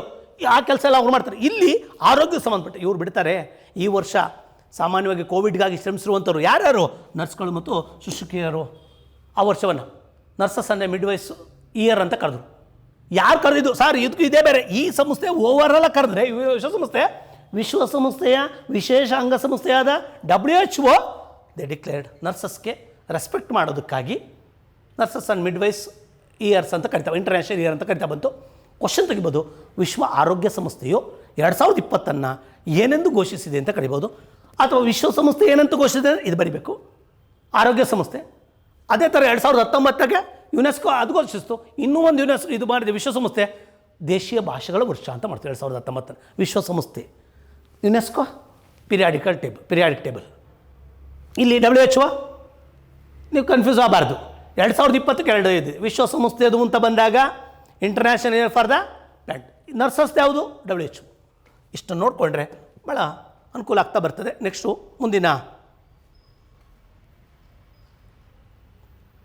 ಜೈವಿಕವಾಗಿ ಪರಿಷ್ಕೃತ ಮಕ್ಕಳು.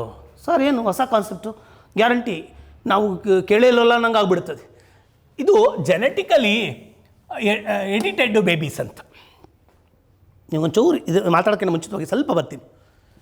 ಈಗ ನಮ್ಗೆ ಯಾವುದೋ ಒಂದು ಉತ್ತಮವಾದಂಥ ತಳಿ ಬೇಕಾಗಿತ್ತು, ಅದನ್ನು ಪ್ಲ್ಯಾಂಟ್ಸಲ್ಲಿ ಮಾಡ್ತಿದ್ರು. ಈಗ BT ತಳಿ ಅಂತ ಕೇಳಿದರೆ, BT ಬ್ಯಾಸಿಲಸ್ ತುರಾಂಜಿಸ್ ಅಂತ.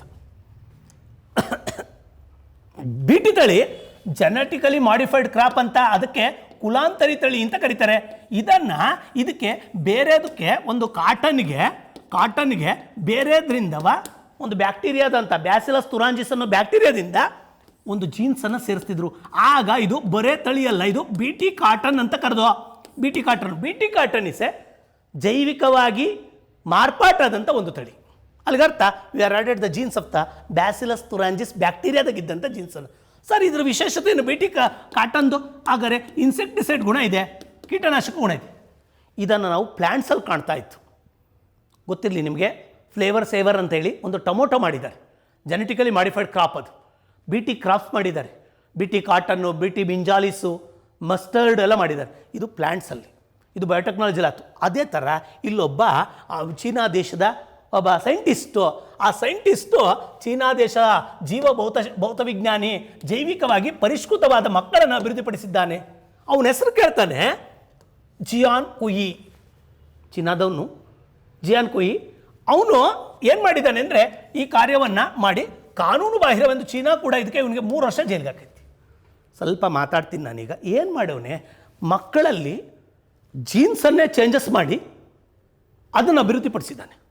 ಸಾರ್ ನಾವು ಮೊನ್ನೆ ಒಂದು ವಿಡಿಯೋದ ನೋಡಿದ್ದೆ ನಾನು.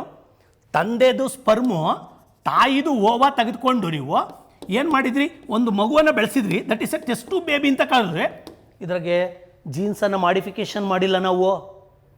ರಾಬರ್ಟ್ ಎಡ್ವರ್ಡ್ ಅಂತ ಲೂಯಿಸ್ ಬ್ರೌನ್ ಅನ್ನುವಂಥ ಮಗುವನ್ನು 1978 ಮಾಡ್ತಾ ಬಂದ್ರಲ್ಲ, ಅದು ಟೆಸ್ಟ್ ಟು ಬೇಬಿ. ಬಟ್ ಇವನು ಹಂಗಲ್ಲ, ಇರೋ ಮಗುನಲ್ಲೇ ಜೀನ್ಸನ್ನೇ ಚೇಂಜ್ ಮಾಡಿದ್ದಾನೆ, ತನಗೆ ಬೇಕಾದಂಗೆ ಆರ್ಡ್ರ್ ಮಾಡ್ತಾ ಬಂದ.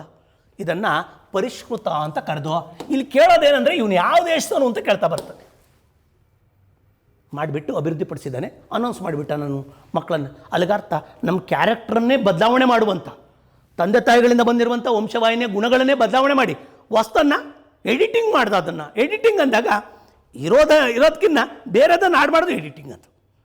ಜೀನ್ಸನ್ನು ಎಡಿಟಿಂಗ್ ಮಾಡಿಬಿಟ್ಟ. ಇದೇನಾಯಿತು, ಸಂಪ್ರದಾಯವಾದಿಗಳು ಸಾರ್ ಚೀನಾದಲ್ಲಿ ಬಿಟ್ಟರೆ ಅವರು ಕಮ್ಯುನಿಸ್ಟ್ನವ್ರು ಏನು ಗೊತ್ತಾ, ಸಾಮಾನ್ಯವಾಗಿ ಅವರು ಅದನ್ನು ಒಪ್ಪಲ್ಲ. ಅದನ್ನು ಏನು ಪ್ರಕೃತಿ ತತ್ವ ಬಂದಿದೆ ಅದನ್ನು ಮಾಡಬೇಕಾಗಿದೆ, ಅವರು ಕಮ್ಯುನಿಸ್ಟರು ಇದು ಮಾಡ್ತಾ ಬರಲ್ಲ. ಇವನಿಗೆ ಜೈಲಿಗೆ ಹಾಕ್ಬಿಟ್ರು. ಏನು ಚೇಂಜ್ ಮಾಡಿದ್ರು ಗೊತ್ತಾ, ಅಲ್ಲೊಂದು ಜೀನ್ಸನ್ನೇ ಚೇಂಜ್ ಮಾಡ್ತಾ ಬಂದರು. ರಿಸೆಪ್ಟರ್ CCR5 ಅನ್ನುವಂಥದ್ದು ಆ ಜೀನ್ಸನ್ನೇ ಚೇಂಜ್ ಮಾಡೋದು. ಅವನು ಹೇಳೋ ಪ್ರಕಾರ ಏನಂದರೆ ಇದರಿಂದ ಏನು ಬೆನಿಫಿಟ್ ಆಗ್ತದೆ ಅಂತ ಹೇಳ್ತಾನೆ ಅಂದರೆ, ಇದರಿಂದ ಆಗ್ತಾ CC ಕೀಮೋಕೈನ್ ರೆಸೆಪ್ಟಾರ್ ಟೈಪ್ 5 ಅನ್ನೋಂಥ ಜೀನ್ಸನ್ನು ಚೇಂಜ್ ಮಾಡಿ ಆ ಮಗುಗೆ ಇದು ಮಾಡಿ. ಅವನು ಹೇಳ್ತಾ ಇದ್ದಾನೆ ಈ ಮಗುಗೆ ಯಾವುದೇ ಕಾರಣಕ್ಕೂ ಕೂಡ HIV ಬರೋಲ್ಲ. ಇದು ಇವತ್ತು ಕೂಡ ನಡೀತಾ ಇದೆ. ಒಂದು ತಾಯಿ ಬೆಂಗಳೂರಲ್ಲಿ ಕೂಡ ಒಂದು ಬೇಡಿಕೆ ಇಟ್ಟಿದ್ಲು, ನನ್ನ ತಾಯಿಗೆ ಕ್ಯಾನ್ಸರ್ ಇರೋದ್ರಿಂದ ನನಗೆ ಬಂದಿದೆ ಕ್ಯಾನ್ಸರು. ನನ್ನ ತಾಯಿಗೆ ಯಾಕೆ ಬಂತು ಅಂದರೆ ಅವ್ರ ತಾಯಿಗೆ ಕ್ಯಾನ್ಸರ್ ಇತ್ತು. ಈ ಕ್ಯಾನ್ಸರ್ ಅನ್ನೋ ಗುಣ ಜೀನ್ಸಿಂದಲೇ ಹೋಗ್ತಾ ಇದೆ. ಇಂಥದನ್ನು ಜೀನ್ಸನ್ನೇ ಏನಾರು ಮಾಡಿಫಿಕೇಷನ್ ಮಾಡೋದು ಮಾಡಿ ಅಂತ. ಬಟ್ ಇವ್ರು ಮಾಡ್ದ. ಬಟ್ ದೇಶ ಯಾವುದು ಗೊತ್ತಾ, ಚೀನಾ. ಆದ್ದರಿಂದ ಇದು ಒಪ್ಪಲಿಲ್ಲ. ಬೇರೆ ಇನ್ಯಾವುದರ ಕಂಟ್ರಿಲಾಗಿದ್ದರೆ ಒಪ್ಪೋದಾಗಿತ್ತೇನೋ, ಬಟ್ ಆ ಚೀನಾದಲ್ಲಿ ಒಪ್ಪಲಿಲ್ಲ. ಸರ್ ಹಾಗಾದ್ರೆ ಏನರ್ಥ, ಇಂಥ ಜೀನ್ಸ್ಗಳನ್ನು ಮಾಡಿಫಿಕೇಷನ್ ಮಾಡೋದ್ರಿಂದ ವಂಶವಾಹಿನಿಯಲ್ಲಿ ಬಂದಂಥ ಕೆಲವು ರೋಗಗಳನ್ನು ತೆಗಿಬೋದು. It's a benefit the. But ಆದರೆ ಮೂಲ ಗುಣವನ್ನೇ ಬದಲಾವಣೆ ಮಾಡೋದನ್ನು ಆ ದೇಶ ಒಪ್ತಲೇ ಹೋಗ್ತು. ಇದನ್ನು ಕ್ವಶನ್ ಹೇಗೆ ತೆಗಿಬೋದು ಅಂದರೆ, ಇತ್ತೀಚೆಗೆ ಜೆನೆಟಿಕಲಿ ಎಡಿಟೆಡ್ ಬೇಬೀಸನ್ನು ಈ ಕೆಳಗಿನ ಯಾವ ದೇಶದ ವಿಜ್ಞಾನಿ, ದೊಡ್ಡ ಚರ್ಚೆ ಆಯಿತು ಇಡೀ ವರ್ಲ್ಡಲ್ಲಿ. ನಾವು ಪಡ್ಕೊಂಡಿರೋ ಗುಣ ನಮಗೆ ಬೇಕಾದ ಗುಣ ಪಡಿಬೋದಾ ಅಥವಾ ಮಾಡಿಫಿಕೇಷನ್ ಮಾಡ್ಬೋದಾ? ಇನ್ಹೆರಿಟೆಡ್ ಕೆಲವು ಕ್ಯಾರೆಕ್ಟರ್ ಬಂದುಬಿಡ್ತವೆ, ಅದಕ್ಕೆ ಹುಟ್ಟು ಗುಣ ಸುಟ್ಟರೂ ಹೋಗಲ್ಲ ಅಂತಾರೆ. ಅರ್ಥ ಆಯ್ತಲ್ಲ, ಆ ತಂದೆ ತಾಯಿಗಳಿಂದ ಬಂದುಬಿಟ್ಟಿರ್ತದೆ ಆ ಗುಣ, ಅದನ್ನು ಮಾಡಿಫಿಕೇಷನ್ ಮಾಡೋಕ್ಕೆ ಟ್ರೈ ಮಾಡ್ತಾರೆ. That's fellow. ಈ ಚೀನಾ ದೇಶ ಇವನಿಗಿದಾಯ್ತು. ಈ ನೇಮು ಭಾಳ ಇಂಪಾರ್ಟೆಂಟು. 2 ಮಕ್ಕಳನ್ನು ಜನಿಸಿರೋದಾಗಿ ಅವನೇನು ಮಾಡ್ದ, ಅನೌನ್ಸ್ ಮಾಡ್ದ. ಆಗಲೇ ಏನು ಮಾಡಿದ್ರು, ಇವನು ಸದರನ್ ವಿಶ್ವವಿದ್ಯಾಲಯ ಸೈನ್ಸ್ ಆ್ಯಂಡ್ ಟೆಕ್ನಾಲಜಿನಲ್ಲಿ ಪ್ರೊಫೆಸರ್ 2018 ಘೋಷಣೆ ಮಾಡಿದ್ದ. ಇದು ಇವಾಗಲೂ ಕೂಡ ಚರ್ಚೆಯಲ್ಲಿದೆ. That's the most important. ಏನದು, ಫಸ್ಟ್ ಟೈಮು ಹ್ಯೂಮನ್ನಲ್ಲಿ ಎಡಿಟ್ ಮಾಡಿರುವಂಥದ್ದು. ಪ್ಲ್ಯಾಂಟ್ಸಲ್ಲಿ ಮಾಡಿದ್ದಾರೆ. ಬ್ಯಾಸಿಲಸ್ ತುರಾಂಜಿಸ್ ಅಂತ ಒಂದು ಬ್ಯಾಕ್ಟೀರಿಯಾದ ಜೀನ್ಸನ್ನು ತಾಂಡೋಗಿ ಆ ಕ್ರಾಪ್ಸ್ಗೆ ಹಾಕಿದ್ದಾರೆ. ಅದನ್ನೇ they called as A BT ಕ್ರಾಪ್ಸ್ಗಳು ಅಂತ ಕರಿತೀವಿ. That crop is A genetically modified crop ಅಂತ ಕರಿತಾ ಬರ್ತೀವಿ. ಬಯೋಟೆಕ್ನಾಲಜಿ ಅದ್ಭುತವಾದಂಥ ಮಾಡಿದ್ದಾರೆ. ಟೊಮೊಟೊ ಹಣ್ಣು ಬೆಳೀತಾ ಇದ್ದಾರೆ ಇವತ್ತು. ಫ್ಲೇವರ್ ಸೇವರ್ ಅಂತೂ ಫಸ್ಟ್ ಕಮರ್ಷಿಯಲಿ ಒಂದು ಜೆನೆಟಿಕಲಿ ಮಾಡಿಫೈಡ್ ಒಂದು ಟೊಮೊಟೊವನ್ನು ಬೆಳೀತಾ ಬಂದರು ಫುಡ್ ಕ್ರಾಪಲ್ಲಿ, ಫ್ಲೇವರ್ ಸೇವರ್ ಅಂತೇಳಿ. ಅದು ಹೆಚ್ಚು ಇದಾಗಲಿಲ್ಲ. ಯಾಕೆ ಅಂತಂದರೆ ಅದೊಂದು ಕ್ರಾಪ್ ಆದ್ದರಿಂದ ಹ್ಯೂಮನ್ಗೆ ಕೈ ಹಾಕ್ತಿರಲ್ಲ, ಅದಕ್ಕೆ ಭಾಳ ಚರ್ಚೆ ಆಗ್ತಾ ಬಂತು. ಇದನ್ನು ಎಷ್ಟೋದ್ರೂ ಅರ್ಥ ಆಗ್ತದೆ. ದೊಡ್ಡ ದೊಡ್ಡ ಲೇಖನಗಳು ಕೊಡು, ಹಿಂದೂ ಪೇಪರ್ಗೆಲ್ಲ ಲೇಖನಗಳು ಬಂತು. ನೀವು ನೋಡ್ಬೋದು. ಇಲ್ಲಾಂದರೆ ಸಾಕು, ಇಷ್ಟ ಆದರೆ ನೇಮ್ ಸಾಕು. ಅಂತಾರಾಷ್ಟ್ರೀಯ ಗಗನಯಾತ್ರಿಗಳ ಸಮ್ಮೇಳನ ಅಂತ ಗಗನಯಾತ್ರಿಗಳ ಸಮ್ಮೇಳನ ಇತ್ತು, ಅದಕ್ಕೆ ಮಾಡ್ತು ಗೊತ್ತಾ, ಒಂದು ಉಪಗ್ರಹನ ಉಡಾವಣೆ ಮಾಡಿಬಿಡ್ತು. ಯಾವುದು? ದುಬೈ, UAEನಲ್ಲಿ. ಎಲ್ಲಿದು? ಅಂತಾರಾಷ್ಟ್ರೀಯ ಇಂಟರ್ನ್ಯಾಷನಲ್ ಆಸ್ಟ್ರೋನಾಟಿಕ್ಸ್ ಫೆಡರೇಷನ್ ಅವರು, ಈ ಫೆಡರೇಷನ್ ಅವರು ಗಗನಯಾತ್ರಿಗಳನ್ನೇ ಒಂದು ಸಮ್ಮೇಳನ ಮಾಡ್ತಾರೆ. ಅಲ್ಲಿಗೆ ಅರ್ಥ ಗಗನಯಾತ್ರಿಗಳೆಲ್ಲ ಒಂದು ಸೇರ್ಕೊಂಡ್ರು. ನಾನು ಹಿಂದಿ ಭಾಷೆ ಮಾತಾಡೋರೆಲ್ಲ ಸೇರ್ಕೊಂಡ್ರು, ಇತಿಹಾಸಜ್ಞರು ಸೇರ್ಕೊಂಡ್ರು, ವಿಜ್ಞಾನಿಗಳು ಸೇರ್ಕೊಂಡ್ರು, ಸಂಸ್ಕೃತ ಮಾತಾಡೋರು ಸೇರ್ಕೊಂಡ್ರು. ಅದೇ ಥರ ಇದು ಎಕ್ಸ್ಕ್ಲೂಸಿವ್ಲಿ ಫಾರ್ ಯಾರಿಗಾಗಿ? ಇದು ಆಸ್ಟ್ರೋನಾಟ್ಸ್ ಅಥವಾ ಗಗನಯಾನಿಗಳು ಸೇರ್ತಾ ಬರ್ತಾರೆ. ಯಾರ್ಯಾರು? ಸುನೀತಾ ವಿಲಿಯಮ್ಸ್ ಅದ್ದವರು, ಇವ್ರು ಯಾರೋ ಹೋಗಿ ಪಿಗ್ಗಿ ವಿಡ್ಸನ್ನು, ಈ ಥರದವ್ರು ಯಾರೋ ಹೆಣ್ಮಕ್ಳುಗಳು, ಆಮೇಲೆ ಯಾರ್ಯಾರು ಬಾಹ್ಯಾಕಾಶದಲ್ಲಿ ಗಗನಯಾತ್ರಿಗಳ ಕೆಲಸ ಮಾಡ್ತಾ ಇದ್ದಾರೆ ಅಂಥವರೆಲ್ಲ ಸೇರ್ತಾರೆ. ಸಮ್ಮೇಳನ ಸೇರ್ತಾ ಇದೆ. 1950 ಸೇರ್ತಾ ಇದೆ, 50ರಿಂದಲೂ ಕೂಡ. ಸರ್ ಹಾಗಾದರೆ ನಮ್ಮ ಮೊದಲ ಗಗನಯಾನ ಮಾಡಿದ್ದೆ 1957 ಅಲ್ವಾ, ಸ್ಪುಟ್ನಿಕ್ ಅಂತೇಳಿ. ಅದಕ್ಕಿಂತ ಮೊದಲೇ ಗಗನಯಾನಿಗಳಿದ್ರು, ಬಟ್ ಹೋಗಿರಲಿಲ್ಲ ಅಷ್ಟೇ. ಅದಕ್ಕೆ ಸಂಬಂಧಪಟ್ಟಂತೆ ಭಾಳಷ್ಟು ರಿಸರ್ಚಸ್ ನಡೀತಾ ಇತ್ತು, ಹೇಗೆ ಹೋಗಬೇಕು ಇದೆಲ್ಲವ ಕಾರ್ಯಾಗಾರಗಳನ್ನು ಸಮ್ಮೇಳನ ನಡೆಸ್ತಾ ಇದ್ರು. 50ರಿಂದಲೇ ಪ್ಯಾರಿಸಲ್ಲಿ ಜರುಗಿತ್ತು, ಫ್ರಾನ್ಸ್ನ ಪ್ಯಾರಿಸ್ ಫಸ್ಟ್ ಸಮ್ಮೇಳನ ಪ್ಯಾರಿಸಲ್ಲಿ. ಈಗ ನಾನು ರೀಸೆಂಟ್ ಬಂದುಬಿಡ್ತೀನಿ, ಕೋವಿಡ್-19 ಇರೋದ್ರಿಂದ 71ನೇ ಸಮ್ಮೇಳನ ಪೋಸ್ಟ್ಪೋನ್ ಆಗಿತ್ತು. 71ನೇದು ಎವ್ರಿ ಇಯರ್ ನಡೀತಾ ಇದೆ ಬೇರೆ ಬೇರೆ ಪ್ಲೇಸಾಗಿ. ಆಗ ವರ್ಚುವಲ್ಲು ಇದನ್ನು ಮಾಡಿಬಿಟ್ರು, ವರ್ಚುವಲ್. ಅದರ ಥೀಮ್ ಏನಂದರೆ ದಿ ಸೈಬರ್ ಸ್ಪೇಸ್ ಎಡಿಷನ್ ಅಂತೇಳಿ ಒಂದು ಥೀಮ್ ಲೈನಲ್ಲಿ ವರ್ಚುವಲ್ಲು, ಅದರ ಹೆಸರಲ್ಲಿ ವರ್ಚುವಲ್ ಸಮ್ಮೇಳನ ಜರುಗ್ತಾ ಬಂತು. ವರ್ಚುವಲ್ ಅಂದರೆ ನೇರವಾಗಿ ನಡೆದ ಸಭೆ ಸಮಾರಂಭ, ಇಲ್ಲ ದೂರದಾಗಿರುವಂಥ ವ್ಯಕ್ತಿಗಳು ಮಾತಾಡ್ತಾ ಬರ್ತಾರೆ, ಭಾಗವಹಿಸ್ತಾ ಬರ್ತಾರೆ. ಬಟ್ ಫಾರ್ಮಲ್ ಆಗಿರುವಂಥ ಸಭೆ ಹಂಗೆ ನಡೀತಾ ಬರಲ್ಲ. ಎಲ್ಲ ಸೇರಿಕೊಂಡು ಒಂದು ಕಡೆ ಚರ್ಚೆ ಮಾಡ್ತಾ ಬರಲ್ಲ, ಅಲ್ಲಲ್ಲೇ ಕೂತ್ಕೊಂಡು ವಿಡಿಯೋ ಕಾನ್ಫರೆನ್ಸ್ ಮೂಲಕನೋ ಅದು ಮಾತಾಡ್ತಾ ಬರ್ತಾರೆ. ಇದನ್ನು ವರ್ಚುವಲ್ ಸಮ್ಮೇಳನಗಳು ಅಂತ ಕರಿತಾರೆ. 71ನೇದು ವರ್ಚುವಲ್ ಸಮ್ಮೇಳನ, ಬಟ್ ಪ್ಲೇಸ್ ಇಲ್ಲ, ಯಾಕೆಂದರೆ ಎಲ್ಲರೂ ಅಲ್ಲೆಲ್ಲ ಕೂತ್ಕೊಂಡು ಆ ಗಗನಯಾತ್ರಿಗಳು ಈ ಟಾಪಿಕನ್ನು ಇಟ್ಕೊಂಡು ಚರ್ಚೆ ಮಾಡಿದ್ದಾರೆ, ದಿ ಸೈಬರ್ ಸ್ಪೇಸ್ ಎಡಿಷನ್ ಅಂತ. ಹಾಗಾದ್ರೆ ಮುಂದಿನ ಎಲ್ಲಿ ನಡಿಬೋದು ಅಂದರೆ, ಇದು ನಡಿಬೇಕಾಯ್ತು ಆ್ಯಕ್ಚುಲಿ ದುಬೈನಲ್ಲೇ. ಆ ದುಬೈದ ಪೋಸ್ಟ್ಪೋನ್ ಮಾಡಿದ್ರು. ಎಲ್ಲಿಗೆ ಪೋಸ್ಟ್ಪೋನ್ ಮಾಡಿದ್ರು? 72 ಅಂತ ಮಾಡಿಬಿಟ್ಟು ಅದನ್ನು ಅಕ್ಟೋಬರ್ ತಿಂಗಳಲ್ಲಿ UAEನ ದುಬೈನಲ್ಲಿ ನಡೀತಾ ಬರ್ತದೆ. ಡೇಟನ್ನು ಕೊಟ್ಟಿದ್ದಾರೆ, ಬಟ್ ಅದು ಆ್ಯಕ್ಯುರೇಟ್ ಅಲ್ಲ. ಅಕ್ಟೋಬರ್ಗೆ ಪೋಸ್ಟ್ಪೋನ್ ಆಗೋದು 2020 ಮಾತ್ರ ದುಬೈನಲ್ಲೇ ಆಗಬೇಕಾಗಿತ್ತು, ಬಟ್ ವರ್ಚುವಲ್ ಆದ್ದರಿಂದ ನೆಕ್ಸ್ಟ್ ಇಯರ್ ಅಲ್ಲಿಗೆ ಸೇರ್ಕೋಬೇಕು ಅಂತೇಳಿ 72ನೇ ದುಬೈ. ಈ ಕ್ವಶನ್ ತೆಗಿಬೋದು, ಅಂತಾರಾಷ್ಟ್ರೀಯ ಗಗನಯಾತ್ರಿಗಳ ಮುಂದಿನ ಸಮ್ಮೇಳನವು ಎಲ್ಲಿ ಜರುಗಲಿದೆ? 72ನೇ ಸಮ್ಮೇಳನ. 71ನೇದು ಎಲ್ಲಿ ಆಯೋಜನೆ ಆಗಬೇಕಾಗಿತ್ತದೋ ಪೇಪರ್ ಏನಾರು ಅವ್ರು ಸೆಟ್ ಮಾಡಿದರೆ ಇದು ಕೊಟ್ಟರೆ ದುಬೈನೇ ಹಾಕಬೇಕು, ಬಟ್ ಅಲ್ಲಿ ವರ್ಚುವಲ್ ಆದ್ದರಿಂದ ಪ್ಲೇಸ್ ಚೇಂಜ್ ಮಾಡೋದು. ಅಲ್ಲಿ ಆಗಲಿಲ್ವಲ್ಲ, ಅದಕ್ಕೆ ನೆಕ್ಸ್ಟ್ ದುಬೈನಲ್ಲೇ ಮಾಡೋಣ ಅಂತ. ಈಗ ಇನ್ನೊಂದು ಏನಂದರೆ, UAE ಕೂಡ ಒಂದು ಅರಬ್ ಕಂಟ್ರಿಗಳಲ್ಲಿ ಮೊದಲ ಬಾರಿಗೆ ಒಂದು ಉಪಗ್ರಹನ ಉಡಾವಣೆ ಮಾಡ್ತಾ ಬಂದಿದೆ ನಮ್ಮ UAE. ಯಾಕೆಂದರೆ ಗಗನಯಾನಿಗಳ ಏನಿತ್ತು ಸಮಾವೇಶ ಇತ್ತು, ಆ ಹಿನ್ನೆಲೆ ಒಳಗಡೆ ಮಾಡ್ತಾ ಬಂತು. ಮುಂದೆ ಬರೋಣ. National institute of virology. Sir ಯಾಕೆ ಈ ಕ್ವಶನ್ಸ್ ಕೇಳ್ತಾರೆ ಅಂತ ನಿರೀಕ್ಷೆ ಮಾಡಿದರೆ ನೀವು? ಇವತ್ತು ದೊಡ್ಡ ಚರ್ಚೆ ಆಗ್ತಾಯಿದೆ, ವೈರಸ್ ಬಗ್ಗೆ ಭಾಳ ಚರ್ಚೆ ಆಗ್ತಾಯಿದೆ. ಈ ವೈರಸ್ಗಳಿಂದ ರೋಗಗಳು ಬರ್ತವೆ. ಆ ವೈರಸ್ಸನ್ನು ಅಧ್ಯಯನ ಮಾಡುವಂಥ ಸಂಸ್ಥೆ ನಮ್ಮ ದೇಶದಲ್ಲಿ ಎಲ್ಲೈತಿ ಅಂತ ಗೊತ್ತಿರಲಿ ನಿಮಗೆ. ಸ್ಯಾಂಪಲ್ಸ್ ಬಂತಲ್ಲ ನಮ್ಮಲ್ಲಿ, ಸ್ಯಾಂಪಲ್ಸನ್ನು ಪುಣೆ ಕಳಿಸಿದ್ದೀವಿ ಅಂದರು. ಪುಣೆ ಕಳಿಸಿ ಏನು ಖಡಕ್ವಾಸ್ಲಾ ಕಳಿಸಿದ್ರ? ಖಡಕ್ವಾಸ್ಲಾದಲ್ಲಿ ಡಿಫೆನ್ಸ್ ಅಕಾಡೆಮಿ ಇದೆ, ಅಲ್ಲಿಗೆಲ್ಲ ಕಳಿಸಿದ್ದು. ಪೂನಾಕ್ಕೆ ಹೋಯ್ತು ಅಂದರೆ ಅದು ಹೋಗಿದ್ದೆಲ್ಲಿಗೆ ಅಂದರೆ ನ್ಯಾಷನಲ್ ಇನ್ಸ್ಟಿಟ್ಯೂಟ್ ಆಫ್ ವೈರಾಲಜಿಗೆ ಹೋಯ್ತು. ಅಲ್ಲಿಗರ್ಥ ಸರ್ ಈಗ ಯಾಕೆ ನೀವು ಇದನ್ನು ಹೆಚ್ಚೆಚ್ಚು ಮಾತಾಡ್ತಾ ಇದ್ದೀರಲ್ಲ ಅಂದರೆ, ಕೋವಿಡ್-19 ಹಿನ್ನೆಲೆಯಲ್ಲಿ ಕೊರೋನಾ ವೈರಸ್ ಇತ್ತಲ್ಲ, ವೈರಸ್ಸೇ ಅಲ್ವೇ ಅಂತ ಆರಂಭದಲ್ಲಿ ಸ್ಯಾಂಪಲ್ಸನ್ನು ಅಲ್ಲಿ ಕಳಿಸ್ತಾ ಬಂದರು. ಟೆಸ್ಟಿಂಗ್ ಇಲ್ಲಿರಲಿಲ್ಲ, ಪುನಾಗೆ ಹೋಗಿ ಬರೋದು. ಅಲ್ಲಿಗೆ ಮೂಲತಃ ವೈರಾಲಜಿ ಬಗ್ಗೆ, ವೈರಸ್ ಬಗ್ಗೆ ಅಧ್ಯಯನ ಮಾಡೋದು ವೈರಾಲಜಿ ಅಂತ ಕರಿತೀವಿ. ಬ್ಯಾಕ್ಟೀರಿಯಾಗಳ ಬಗ್ಗೆ ಬ್ಯಾಕ್ಟೀರಿಯಾಲಜಿ. ಈ ವೈರಸ್ಸನ್ನು ರಷ್ಯಾ ದೇಶದ ಇವನೋವ್ಸ್ಕಿನ್ ಅವನು ಕಂಡುಹಿಡ್ದ. TMUನಲ್ಲಿ ಟೊಬಾಕೋ ಮೊಸಾಯಿಕ್ ವೈರಸ್ ಅಂತೇಳಿ ಫಸ್ಟ್ ಕಂಡುಹಿಡ್ತಾ ಬಂದ. ಬ್ಯಾಕ್ಟೀರಿಯಾಗಳನ್ನು ಲೆವೆನ್ ಕಂಡುಹಿಡ್ತಾ ಬಂದ. ಈ ವೈರಸ್ಸನ್ನು ಅಧ್ಯಯನ ಮಾಡೋಕ್ಕಾಗೆ, ಇದಕ್ಕೆ ಸಂಬಂಧಪಟ್ಟಂತೆ ಅಧ್ಯಯನ ಮಾಡೋಕ್ಕಾಗೆ ಇನ್ಫ್ಲೂಯೆನ್ಸಾ ಈ ಥರದ್ದೆಲ್ಲ ಅಧ್ಯಯನ ಮಾಡಿದೆ ಈ ಸಂಸ್ಥೆ.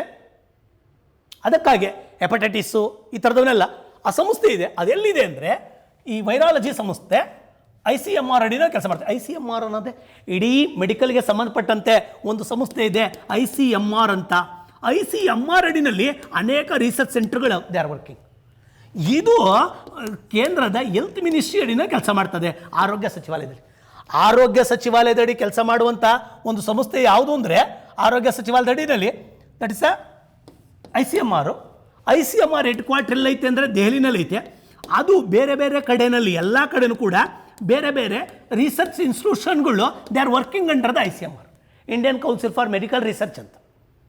ಇಂಡಿಯನ್ ಕೌನ್ಸಿಲ್ ಫಾರ್ ಮೆಡಿಕಲ್ ಅವರು ಅಲ್ಲಿ ನಿರ್ವಹಣೆ ಮಾಡ್ತಾ ಇದ್ದಾರೆ, ಬೇರೆ ಬೇರೆ ಸಂಸ್ಥೆಗಳು ಬೇರೆ ಬೇರೆ ಕಡೆ ಕೆಲಸ ಮಾಡ್ತಾ ಇದ್ದಾವೆ. ಈಗ ಬರೋಣ, ಮೆಡಿಕಲ್ ರಿಸರ್ಚ್ ಅಡಿನಲ್ಲಿ ಕೆಲಸ ಮಾಡ್ತಾವಂತ ಇದ್ರದ್ದು ಏನು ಕೆಲಸ ಅಂದರೆ ಪ್ಯೂರ್ಲಿ ಫಾರ್ ವೈರಸ್ಗೆ ಸಂಬಂಧಪಟ್ಟಂಥ ಸ್ಟಡೀಸ್ ಮಾಡೋದು. ಎಲ್ಲಿದೆ ಅಂತ ಕೇಳ್ತಾನೆ, ನೀವು ಜ್ಞಾಪಕದಾಗ ಇಟ್ಕೊಂಡಿರಬೇಕು, ಪೂನಾದಾಗಿದೆ. ಪೂನಾ. ಈ ಪ್ರಶ್ನೆ ಯಾಕೆ ರೈಸ್ ಆಗ್ಬೋದು ಅಂದರೆ 2 ವರ್ಷದ ಹಿಂದ್ಗಡೆ ಈ ಕ್ವಶನ್ ಪೇಪರ್ ರಿಪೀಟ್ ಮಾಡೋಕ್ಕೆ ಬರ್ತಿರಲಿಲ್ಲ, ಕೋವಿಡ್ ಇರೋದ್ರಿಂದ ಬರುತ್ತೆ ಕ್ವಶನ್ಸ್. ಪೂನಾ ಹೆಚ್ಚು ಗಮನ ಸೆಳೀತಾ ಇದೆ. ಖಡಕ್ವಾಸ್ಲಾ ಅಂತ ಇದೆ ಪೂನಾದ ಹತ್ರ, ಅದು ನ್ಯಾಷನಲ್ ಡಿಫೆನ್ಸ್ ಅಕಾಡೆಮಿ 3 ಇದಕ್ಕೆ ಸೇವೆಗೂ ಕೂಡ ತರಬೇತಿಯನ್ನು ಕೊಡುವಂಥದ್ದು. ಅದು ಬಂದಾಗ ಇದು ಬಂತು. ಇದನ್ನು 1952ರಲ್ಲಿ ICMR ಅವರು ಅಮೆರಿಕಾದ ರಾಕ್ ಫೆಲ್ಲರ್ ಅನ್ನುವಂಥ ಫೌಂಡೇಶನ್ ಸಹಯೋಗದೊಂದಿಗೆ ಸ್ಥಾಪಿಸಿದರು. ಇದನ್ನು ರಾಕ್ ಫೆಲ್ಲರ್ ಫೌಂಡೇಶನ್ ಜೊತೆಯಲ್ಲಿ ಅದರ ಕೊಲಾಬ್ರೇಷನ್ಸಿಂದ ಅಥವಾ ಅದರ ಸಹಾಯದಿಂದ ಸ್ಥಾಪನೆ ಮಾಡಿರುವಂಥದ್ದು. ಮುಂದೆ ಬರ್ತಾ ಇದ್ದೀನಿ, ಇದಕ್ಕೆ ಇಷ್ಟು ಸಾಕಿದು ಅಧ್ಯಯನ ಮಾಡ್ತದೆ ಅಂತ ಗೊತ್ತಾಯಿತು. ಪೂನಾದಲ್ಲಿ ಇನ್ನೂ ಕೆಲವೇ ಅದನ್ನು ಇಟ್ಕೊತೀನಿ. ಸೆರಮ್ ಇನ್ಸ್ಟಿಟ್ಯೂಟ್ ಆಫ್ ಇಂಡಿಯಾ, ಇದು ದೊಡ್ಡ ಚರ್ಚಲ್ಲಿದೆ. ನಾನು ಈ ಸರಿ ಕವರ್ ಪೇಜ್ಗೂ ಕೂಡ ಹಾಕಿದ್ದೀನಿ. ಏನದು ಗೊತ್ತಿರಲಿ ನಿಮಗೆ. ಒಂದು ಕೋವಿಡ್ ಶೀಲ್ಡ್ ಅಂತ ಮಾಡಿದೆ, ಕೋವಿಶೀಲ್ಡ್ ಅಂತ. ಆ ಕೋವಿಶೀಲ್ಡ್ ಏನದು ಒಂದು ವ್ಯಾಕ್ಸಿನನ್ನು ಕಂಡುಹಿಡಿದಾರೆ. ವ್ಯಾಕ್ಸಿನ್ನು, ಈ ವ್ಯಾಕ್ಸಿನನ್ನು ಫಸ್ಟು ಆಕ್ಸ್ಫರ್ಡ್ ವಿಶ್ವವಿದ್ಯಾಲಯದವರು ಇದು ಮಾಡ್ತಾ ಬಂದರು. ಈ ಆಕ್ಸ್ಫರ್ಡ್ ವಿಶ್ವವಿದ್ಯಾಲಯದವರು ಲಸಿಕೆಯನ್ನು ಇದು ಮಾಡ್ತಾ ಬಂದರು, ಇಂತಿಂಥ ಕಾಂಪೊನೆಂಟ್ಸನ್ನು ಹಾಕಬೇಕು ಅಂತ. ಆಗ 2 ಸಂಸ್ಥೆಗಳು ಸ್ಟಾರ್ಟ್ ಆದವು. ಫಸ್ಟ್ ಒಂದು ಸಂಸ್ಥೆ ಯಾವುದು ಅಂದರೆ ಕೇಂಬ್ರಿಡ್ಜ್ನ, ಇಂಗ್ಲೆಂಡ್ನ, ಬ್ರಿಟನ್ನ ಕೇಂಬ್ರಿಡ್ಜ್ನ ಆಸ್ಟ್ರಾಜೆನೆಕ್ ಅನ್ನೋದು. ಆಸ್ಟ್ರಾಜೆನಿಕ್ಕು ಈ ಸಂಶೋಧನೆ ಮಾಡಿರೋದನ್ನು ಔಷಧಿನ ತಯಾರು ಮಾಡೋಕ್ಕೆ 2 ಇದಾಗ್ತಾ ಬಂದು. ಯಾವ್ಯಾವೋ, ಒಂದು ಆಸ್ಟ್ರಾಜೆನಿಕ್ಕು, ಇನ್ನೊಂದು ಭಾರತದ ಸೆರಮ್ ಇನ್ಸ್ಟಿಟ್ಯೂಟ್. ಇವೆರಡೂ ಕೂಡ ಫಾರ್ಮಸ್ಯೂಟಿಕಲ್. ಇವು ಸೆರಮ್ ಮತ್ತು ಆಸ್ಟ್ರಾಜೆನೆಕ್ ಅನ್ನೋದು ಇವೆರಡೂ ಕೂಡ ಔಷಧಿಯನ್ನು ತಯಾರು ಮಾಡುವಂಥ ಸಂಸ್ಥೆಗಳು ಇವೆರಡುವೆ. ಯಾರ ಸಂಶೋಧನೆಯನ್ನು ತಯಾರು ಮಾಡ್ತಾರವು? ಇದು ಆಕ್ಸ್ಫರ್ಡ್ ಅಂತ. ಆಕ್ಸ್ಫರ್ಡು ಬ್ರಿಟನ್ ವಿಶ್ವವಿದ್ಯಾಲಯ ತಯಾರು ಮಾಡಿರುವಂಥ ಕೋವಿಶೀಲ್ಡ್ ಅನ್ನುವಂಥ ವ್ಯಾಕ್ಸಿನೇಷನನ್ನು ತಯಾರು ಮಾಡ್ತಾರೆ. ಅಲ್ಲಿಗೆ ಭಾರತದವ್ರು ಯಾರು ಪಾರ್ಟಿಸಿಪೇಟ್ ಮಾಡಿ, ಸೆರಮ್ ಇದೊಂದು private limited but pharmaceutical limited. ಅನೇಕ ವರ್ಲ್ಡ್ ವೈಡು ಔಷಧಿಗಳನ್ನು ತಯಾರು ಮಾಡಿದೆ. ಇದು ಬೇಕಾದಷ್ಟು ಔಷಧಿಗಳನ್ನು, ಫಾರ್ಮಸ್ಯೂಟಿಕಲ್ ಮೆಡಿಸಿನ್ಸನ್ನು ತಯಾರು ಮಾಡಿ. ಅದ್ರಾಗ ಯಾವುದು ಕೈ ಹಾಕೈತೆ ಅಂದರೆ ಇವಾಗ ಒಂದು ಡೋಸ್ಗೆ, ಈ ಲಸಿಕೆಗೆ $225 ಫಿಕ್ಸ್ ಮಾಡೈತೆ. ಇದು ಟ್ರಯಲ್ ಆಗ್ತಾ ಇದೆ. ಸಕ್ಸಸ್ ಆಯಿತು ಅಂದರೆ ಇದು ನಮ್ಮ ದೇಶಕ್ಕೆ ಲಸಿಕೆಗಳನ್ನು ಕೊಡುತ್ತೆ. ಯಾರ ಲಸಿಕೆಯನ್ನು ಆಕ್ಸ್ಫರ್ಡ್ನವ್ರು ಮಾಡಿರೋದಾರೆ. ಸರ್ ಇನ್ನೊಂದೆಲ್ಲೋ ಕೇಳಿದ್ದೀನಲ್ಲ, ಯಾವುದೋ ಬೆಳಗಾಂ ಇದು ಮಾಡ್ತಾ ಬಂತಲ್ಲ, ಅಲ್ಲೇ ಅಂತ ಟ್ರಯಲ್ ಮಾಡಿ, ಅದು ದೇಶೀಯವಾಗಿ ಉತ್ಪಾದನೆ ಮಾಡಿರುವಂಥ ಒಂದು ಲಸಿಕೆಯನ್ನು ಇದು ಮಾಡಿದ್ದಾರೆ, ಕೋವ್ಯಾಕ್ಸಿನ್ ಅನ್ನೋದು ಭಾರತದವರು ಅಭಿವೃದ್ಧಿಪಡಿಸೋದು. ನಾನು ಮಾತಾಡಿದ್ದು ಸೆರಮ್ದು, ಆಕ್ಸ್ಫರ್ಡ್ ವಿವಿದು. ಇನ್ನೊಂದು ಸಾರಿ ಒಂದು ಕೋವಿಡ್-19ಗೆ ಸಂಬಂಧಪಟ್ಟಂತೆಯೇ ಒಂದು 4-5 ಪ್ರಶ್ನೆ ಹಾಕ್ಕೊಂಡು ಅದನ್ನು ಕವರ್ ಮಾಡ್ತೀನಿ. ಈ ಸೆರಮ್ ಗೊತ್ತಿರಲಿ ನಿಮಗೆ. ಸೆರಮ್ ಮತ್ತು ಇವೆರಡರ ಆಸ್ಟ್ರಾಜೆನಿಕ್ಕು ಮತ್ತು ಸೆರಮ್ ಸಂಸ್ಥೆಯು ಇಂಗ್ಲೆಂಡ್ನ ದೇಶದ ಕೇಂಬ್ರಿಡ್ಜ್ನ ಆಸ್ಟ್ರಾಜೆನಿಕ್ಕೊಂದಿಗೆ ಸಹಯೋಗದೊಂದಿಗೆ ಮತ್ತು ಇಂಗ್ಲೆಂಡ್ನ ಆಕ್ಸ್ಫರ್ಡ್ ವಿವಿಯ ಸಹಯೋಗದೊಂದಿಗೆ ಕೋವಿಶೀಲ್ಡ್ ಎಂಬ ಲಸಿಕೆಯನ್ನು ಅಭಿವೃದ್ಧಿಪಡಿಸ್ತಿದೆ, ಡೆವಲಪ್ ಮಾಡ್ತಾ ಇದೆ. Pharmaceutical company, private company. Sir ಇದ್ಯಾಕೆ ಬಂತು? ಮತ್ತು ಇದರ ಹೆಡ್ ಆಫೀಸ್ ಎಲ್ಲಿ ಗೊತ್ತಾ? ಪೂನಾದಲ್ಲಿದೆ. ಪೂನಾದಲ್ಲಿ ವೈರಾಲಜಿ ಪೂನಾ, ಇದು ಪೂನಾ. ಹಾಗಾದರೆ ಪೂನಾದಾಗ ಇನ್ನೇನವೇ ನೋಡಿಬಿಡೋಣ. ನೆಕ್ಸ್ಟು ಇನ್ಯಾವ್ದಾರ ಇರ್ಬೋದಾ? ಏಡ್ಸ್ ರಿಸರ್ಚ್ ಇನ್ಸ್ಟಿಟ್ಯೂಟ್ ಅಂತ ಇದೆ. National AIDS research institute, confuse ಮಾಡಬೇಡಿ. ICMR ನಡಿನಲ್ಲಿ ನ್ಯಾಕೋ ಕೆಲಸ ಮಾಡ್ತದೆ. ನ್ಯಾಕೋ ಅಂದರೆ ನ್ಯಾಷನಲ್ ಏಡ್ಸ್ ಕಂಟ್ರೋಲ್ ಆರ್ಗನೈಜೇಷನ್. ಇದು ಕೆಲಸವೇ ಏಡ್ಸನ್ನು ಕಂಟ್ರೋಲ್ ಮಾಡೋದು. ಏಡ್ಸ್ಗೆ ಸಂಬಂಧಪಟ್ಟಂಥ HIV ವೈರಸ್ಗೆ ರಿಸರ್ಚ್ ಮಾಡುವಂಥದ್ದು ಇಟ್ ಈಸ್ NARI ಅಂತ ಕರಿತೀನಿ. NIR, national AIDS research institute. ಸಂಶೋಧನೆಗಳು ನಡೆಯೋದು ಇದಕ್ಕೆ ಸಂಬಂಧಪಟ್ಟಂತೆ ಮೇಲ್ಗಡೆ ಉಸ್ತುವಾರಿ ನೋಡ್ಕೊಳ್ತಾರೋ ಸಂಸ್ಥೆ ನ್ಯಾಕೋ, ಅದ್ರ ಮೇಲ್ಗಡೆ ICMR, ಅದ್ರ ಮೇಲ್ಗಡೆ ಆರೋಗ್ಯ ಸಚಿವಾಲಯದಡಿ ICMR ಅಡಿನಲ್ಲಿ ನ್ಯಾಕೋ ಅಡಿನಲ್ಲಿ ರಿಸರ್ಚ್ ಕಂಡಕ್ಟ್ ಮಾಡೋದು. ನ್ಯಾಕೋ ಕೇಂದ್ರ ಕಚೇರಿ ಎಲ್ಲಿದೆ ಅಂದರೆ ಇದರಲ್ಲಿದೆ. ಅದು ಗೊತ್ತಿರಲಿ ನಿಮಗೆ. ಅನೇಕ ಕಾರ್ಯಕ್ರಮಗಳನ್ನು ಏಡ್ಸ್ ಜಾಗೃತಿ ಮೂಡಿಸೋದಕ್ಕೆ ಡಿಸೆಂಬರ್ 1ರಂದು ಕೈಗೊಳ್ತಾ ಬರ್ತದೆ. ಸಂಶೋಧನೆಗಳು ಅಂತ ಬಂದಾಗ ಸಂಶೋಧನೆಗಳನ್ನು ಮಾಡುವಂಥ ಸಂಸ್ಥೆ ಇರೋದು ಪೂನಾದಲ್ಲಿ. ಯಾರು ಅಡಿನ ಕೆಲಸ ಮಾಡ್ತಾರೆ? ನ್ಯಾಕೋ ಅಡಿನ ಕೆಲಸ ಮಾಡ್ತಾ ಬರ್ತೀವಿ. ಕನ್ಫ್ಯೂಷನ್ ಕ್ಲಿಯರ್ ಆಯ್ತು? 3 ಸಮಸ್ಯೆ. ಸೆರಮ್ ಕೇಳಿದ್ರೆ ಅದನ್ನ ಬರೀಬೇಕು, ವೈರಾಲಜಿ ಕೇಳಿದ್ರೆ ಅವೆರಡರ ಒಂದು ನಾವು ನಿರೀಕ್ಷೆ ಮಾಡ್ತೀವಿ. ಇಲ್ಲ FDA ಬರ್ಬೋದು, SA ಬರ್ಬೋದು, C ಗ್ರೂಪ್ ಬರ್ಬೋದು. Expected questions. ಕೋವ್ಯಾಕ್ಸಿನ್ ಅಂದಾಗ ಅದು ಇದು ಬರುತ್ತೆ ನಮ್ಮ ದೇಶೀಯವಾಗಿ. ಕೋವಿಶೀಲ್ಡ್ ಅನ್ನೋದು ಇದನ್ನು ಸಂಪೂರ್ಣವಾಗಿ ಇನ್ನೊಂದು ಸಂದರ್ಭದಲ್ಲಿ ಡೀಟೇಲಾಗಿ ಎತ್ಕೊತೀನಿ. ಕೋವಿಡ್ ಬಗ್ಗೆನೇ ಬೇಸಿಕ್ಕಿಂದ ಬಂದು ಚರ್ಚೆ ಮಾಡ್ತಾ ಬರ್ತೀನಿ. ನೆಕ್ಸ್ಟ್ ಮುಂದಿನ ಎತ್ಕೊಳ್ಳೋಣ. ಸಂಪ್ರೀತಿ ಇನ್ನೊಂದು ಏನದು 9 ಅಂದರೆ ಎಡಿಷನ್, ಅದು ಆವೃತ್ತಿ. ಅದು ಅಲ್ಲಿಗೇನು ಸಂಪ್ರೀತಿ ಅಂದಾಗ ಏನಪ್ಪ ಇದು ಅಂದರೆ ಸಮರಾಭ್ಯಾಸ ಅಂತ ಕರಿತೀವಿ. ಭಾರತ ದೇಶ ಅನೇಕ ಬೇರೆ ಬೇರೆ ಸೇನೆಯೊಂದಿಗೆ ಸಮರಾಭ್ಯಾಸ ನಡೆಸ್ತಾ ಬರ್ತದೆ. ಮ್ಯೂಚುವಲ್ ಆಗಿ ಕೋಆಪ್ರೇಷನ್, ಬೈಲ್ಯಾಟ್ರಲ್ ಅಂತ ಕರಿತಾ ಬರ್ತೀವಿ. ದ್ವಿಪಕ್ಷೀಯವಾಗಿ ಸಹಕಾರ ನೀಡುವಂಥದ್ದು. ಒಂದನೇದು, ಇವರ ಮಧ್ಯದಲ್ಲಿ ಸೇನಾ ಸಂಬಂಧ ವೃದ್ಧಿಯಾಗುತ್ತೆ, ಜೊತೆಗೆ ಅವರ ನಾಲೆಡ್ಜು ಶೇರ್ ಆಗ್ತಾ ಬರ್ತದೆ, ಅವರ ಸ್ಕಿಲ್ಸ್ಗಳು ಇದಾಗ್ತಾ ಬರುತ್ತೆ. ಈ ಭಾರತದ ಸೇನೆಯ ಸ್ಕಿಲ್ಸ್ಗಳು ಅವ್ರಿಗೆ ಹೋಗ್ತಾ ಬರ್ತವೆ, ಅವ್ರ ಸ್ಕಿಲ್ಸ್ಗಳು ಇವ್ರು ಬರ್ತವೆ, ಜೊತೆಗೆ ತಾವು ಸಮರಾಭ್ಯಾಸವನ್ನು ಮಾಡ್ತಾ ಬರ್ತವೆ. ಪ್ರತಿ ವರ್ಷ ನಡೀತಾ ಬರ್ತವೆ. ಈ ಸಮರಾಭ್ಯಾಸವನ್ನು ಯಾವ್ಯಾವ ದೇಶದ್ದು ಅಂತ ಭಾಳ, ಭಾರತ ಮತ್ತು ಬಾಂಗ್ಲಾ ಒಂದೇ ಕ್ವಶನ್ ಕೇಳೋದು. ಏನು ಯಾವ್ಯಾವ ದೇಶದ್ದು ಅಂದರೆ ಭಾರತ ಮತ್ತು ಬಾಂಗ್ಲಾದೇಶದ ಸೇನಾ ತರಬೇತಿ ಅಭ್ಯಾಸವಾಗಿದೆ ಅಥವಾ ಸಮರಾಭ್ಯಾಸವಾಗಿದೆ. ಯುದ್ಧ ಬಂದಾಗ ಹೆಂಗೆ ಆಡಬೇಕು ಅದನ್ನು ತೋರ್ಕೊಡ್ತಾ ಬರ್ತಾರೆ. ಗೊತ್ತಿರಲಿ, ದ್ವಿಪಕ್ಷೀಯ ರಕ್ಷಣಾ ಸಹಕಾರವಾಗಿದೆ, ಮ್ಯೂಚುವಲ್ ಬೈಲ್ಯಾಟ್ರಲ್ ಡಿಫೆನ್ಸ್ ಕೋಆಪರೇಷನ್ ಅಂತ ಕರಿತಾ ಬರ್ತೀನಿ. ಇವರ ಟೆಕ್ನಿಕ್ಸನ್ನು ಅವ್ರಿಗೆ ಕೊಡೋದು, ಅವ್ರ ಟೆಕ್ನಿಕ್ಸನ್ನು ಉದಾರವಾದಂಥ ಮನೋಭಾವವನ್ನು ಇಟ್ಕೊಂಡಿರ್ತಾರೆ. ಮುಂದೆ ಬಂದಾಗ ಇದನ್ನು ಎಲ್ಲಿ ನಡೀತು ಅಂತ 2020 ಫೆಬ್ರವರಿನಲ್ಲಿ, ಎಕ್ಸ್ಪೆಕ್ಟಿಂಗ್ ಕ್ವಶನ್ ರೈಸ್ ಆಗೋದು, ಫೆಬ್ರವರಿ 3ರಿಂದ 16ವರೆಗೆ ಮೇಘಾಲಯದ ಉಮರೈನಲ್ಲಿ ಜರುಗ್ತಾ ಬಂತು. ಕ್ವಶನ್ ರೈಸ್ ಮಾಡ್ತಾರೆ. ಮೇಘಾಲಯ ಸ್ಪೆಸಿಫಿಕ್ ಆಗಿ ಬೇಕಾದ್ರೆ ಮೇಘಾಲಯ ಶಿಲಾಂಗೋ ಉಮರೈ ಅಂತ ಕೊಡ್ಬೋದು. ಇಲ್ಲಿ ಬಿಹಾರ ರೆಜಿಮೆಂಟ್ನವರು ಪಾಲ್ಗೊಳ್ತಾ ಬಂದರು. ಬಿಹಾರ ರೆಜಿಮೆಂಟು ಅದೊಂದು ಪಡೆ, ಬಾಂಗ್ಲಾದೇಶದ ಪಡೆ, ಎರಡೂ ಕೂಡ ಸಮರಾಭ್ಯಾಸ ಮಾಡ್ತಾ ಬಂದರು. ಸ್ಕಿಲ್ಸನ್ನು ಇದನ್ನು ಕಲೆಯನ್ನು ಕಲಿಸ್ತಾ ಬಂದರು. ಇದು ಆಗ್ತಾ ಇರುತ್ತೆ. ಇದು ಒಂದೇ ಅಲ್ಲ, ಇದು ಆಲ್ಟರ್ನೇಟ್ ಇಯರ್ಸ್. ನನಗೆ ಗೊತ್ತಾಯ್ತು ಈಗ 8 ಬಾಂಗ್ಲಾದ ನಡೆದೈತಿ, 9 ಇದು, ನೆಕ್ಸ್ಟ್ 10 ಬಾಂಗ್ಲಾ. ಆಲ್ಟರ್ನೇಟ್ ಇಯರ್ಸ್ಗಳು ನಮ್ಮ ಪಡೆ ಅಲ್ಲಿಗೋಗುತ್ತೆ, ಅವ್ರಿಗೆ ಬರ್ತದೆ, ಅವ್ರು ನಮಗೆ ಬರ್ತಾರೆ, ನಮಗೆ ಕಲಿಸ್ಕೊತಾರೆ. ಅನೇಕ ಹೊಸ ವಿಷಯಗಳನ್ನು ನಾವು ಕಲಿತಾ ಬರ್ಬೋದು. ಇದನ್ನು ನಾವೇನಂತ ಕರಿತೀವಿ, 2019 ಮಾರ್ಚಲ್ಲಿ ಎಲ್ಲಿ ಆಯೋಜನೆ ಆಗಿತ್ತು? ತಂಗಾಲಿಯಲ್ಲಿ. ಗೊತ್ತಿರಲಿ ನಿಮಗೆ, 8 ಬಾಂಗ್ಲಾ 2019ಕ್ಕೆ. 2020 ಭಾರತದ, ವಿಶೇಷವಾಗಿ ಭಾರತ ಅನ್ನಂಗಿಲ್ಲ, ಮೇಘಾಲಯ ಕೊಡ್ತಾನೆ, ಮಣಿಪುರ ಕೊಡ್ತಾನೆ.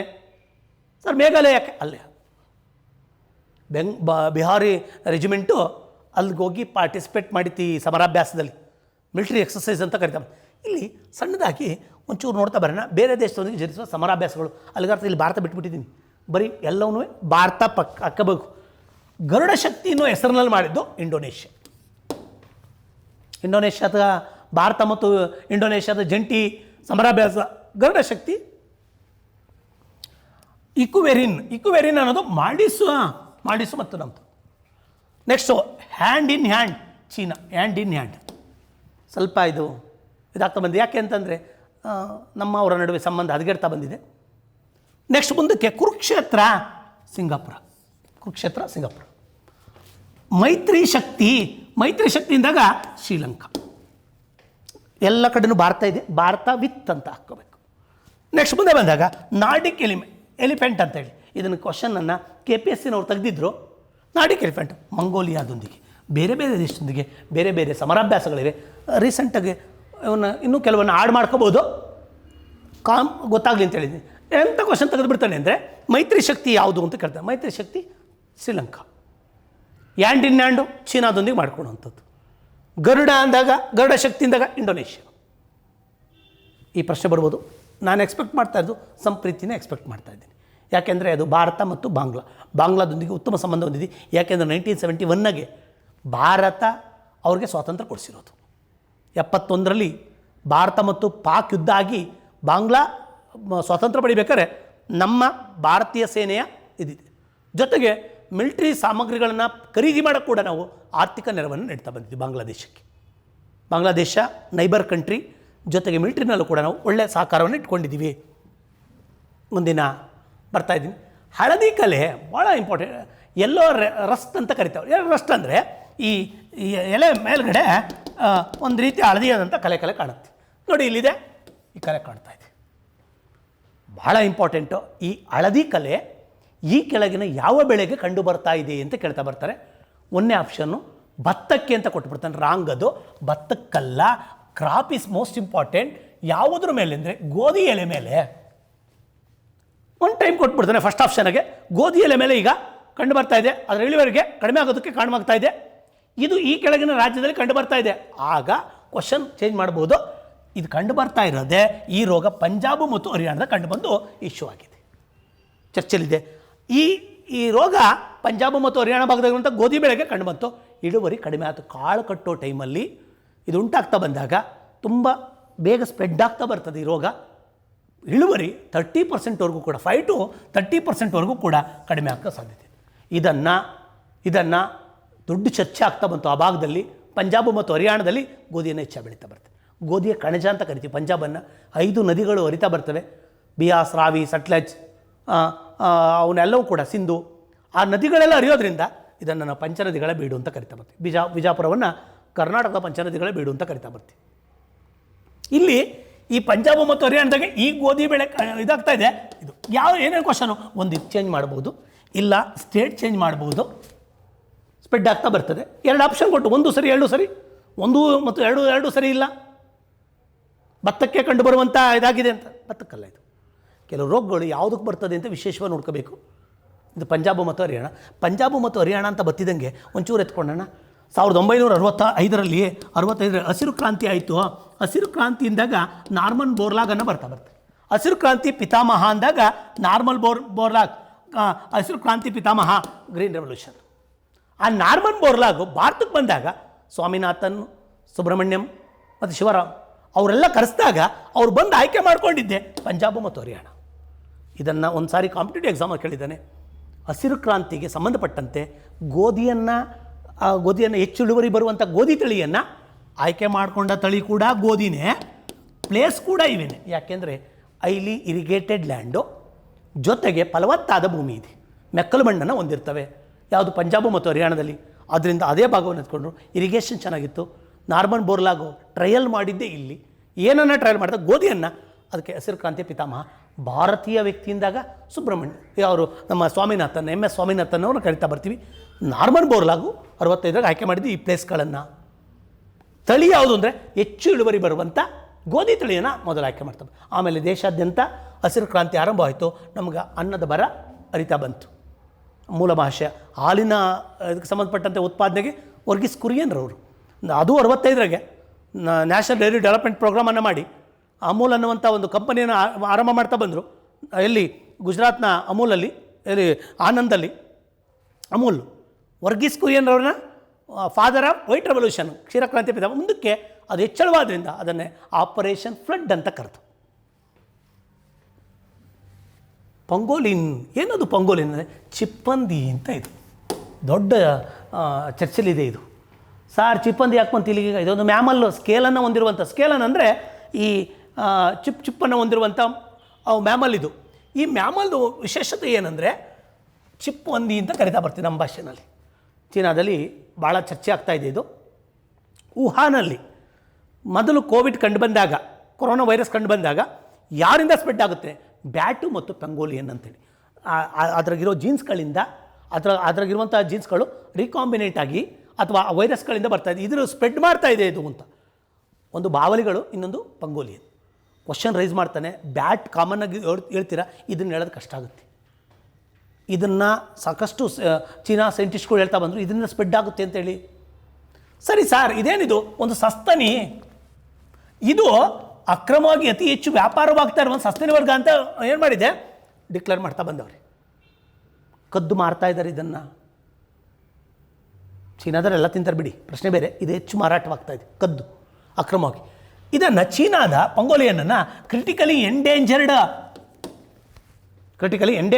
ಯಾಕೆಂದರೆ ಮಾರಾಟ ಜಾಸ್ತಿ ಆಗ್ತಾ ಇದೆ ಮತ್ತು ಕ್ರಿಟಿಕಲಿ ಎಂಡೇಂಜರ್ಡ್ ಅಂತ ಡಿಕ್ಲೇರ್ ಮಾಡಿದ್ದಾರೆ. ಭಾರತದಲ್ಲಿ 1972ರಿಗೆ ವನ್ಯಜೀವಿ ಸಂರಕ್ಷಣಾ, ಇದು 1972 ವನ್ಯಜೀವಿ ಸಂರಕ್ಷಣಾ ಕಾಯ್ದೆ ಅತ್ಯಂತ ಮುಖ್ಯವಾದದ್ದು. ಈ ಕಾಯ್ದೆಯಲ್ಲಿ ಈ ಭಾರತದ ಪಂಗೋಲಿಯನನ್ನು ಸುರಕ್ಷಿತ ಪ್ರಾಣಿ ಅಂತ ಕರೀತದೆ. ಪ್ರೊಟೆಕ್ಟೆಡ್ ಅನಿಮಲ್ ಅಂತ ಡಿಕ್ಲೇರ್ ಮಾಡಿ.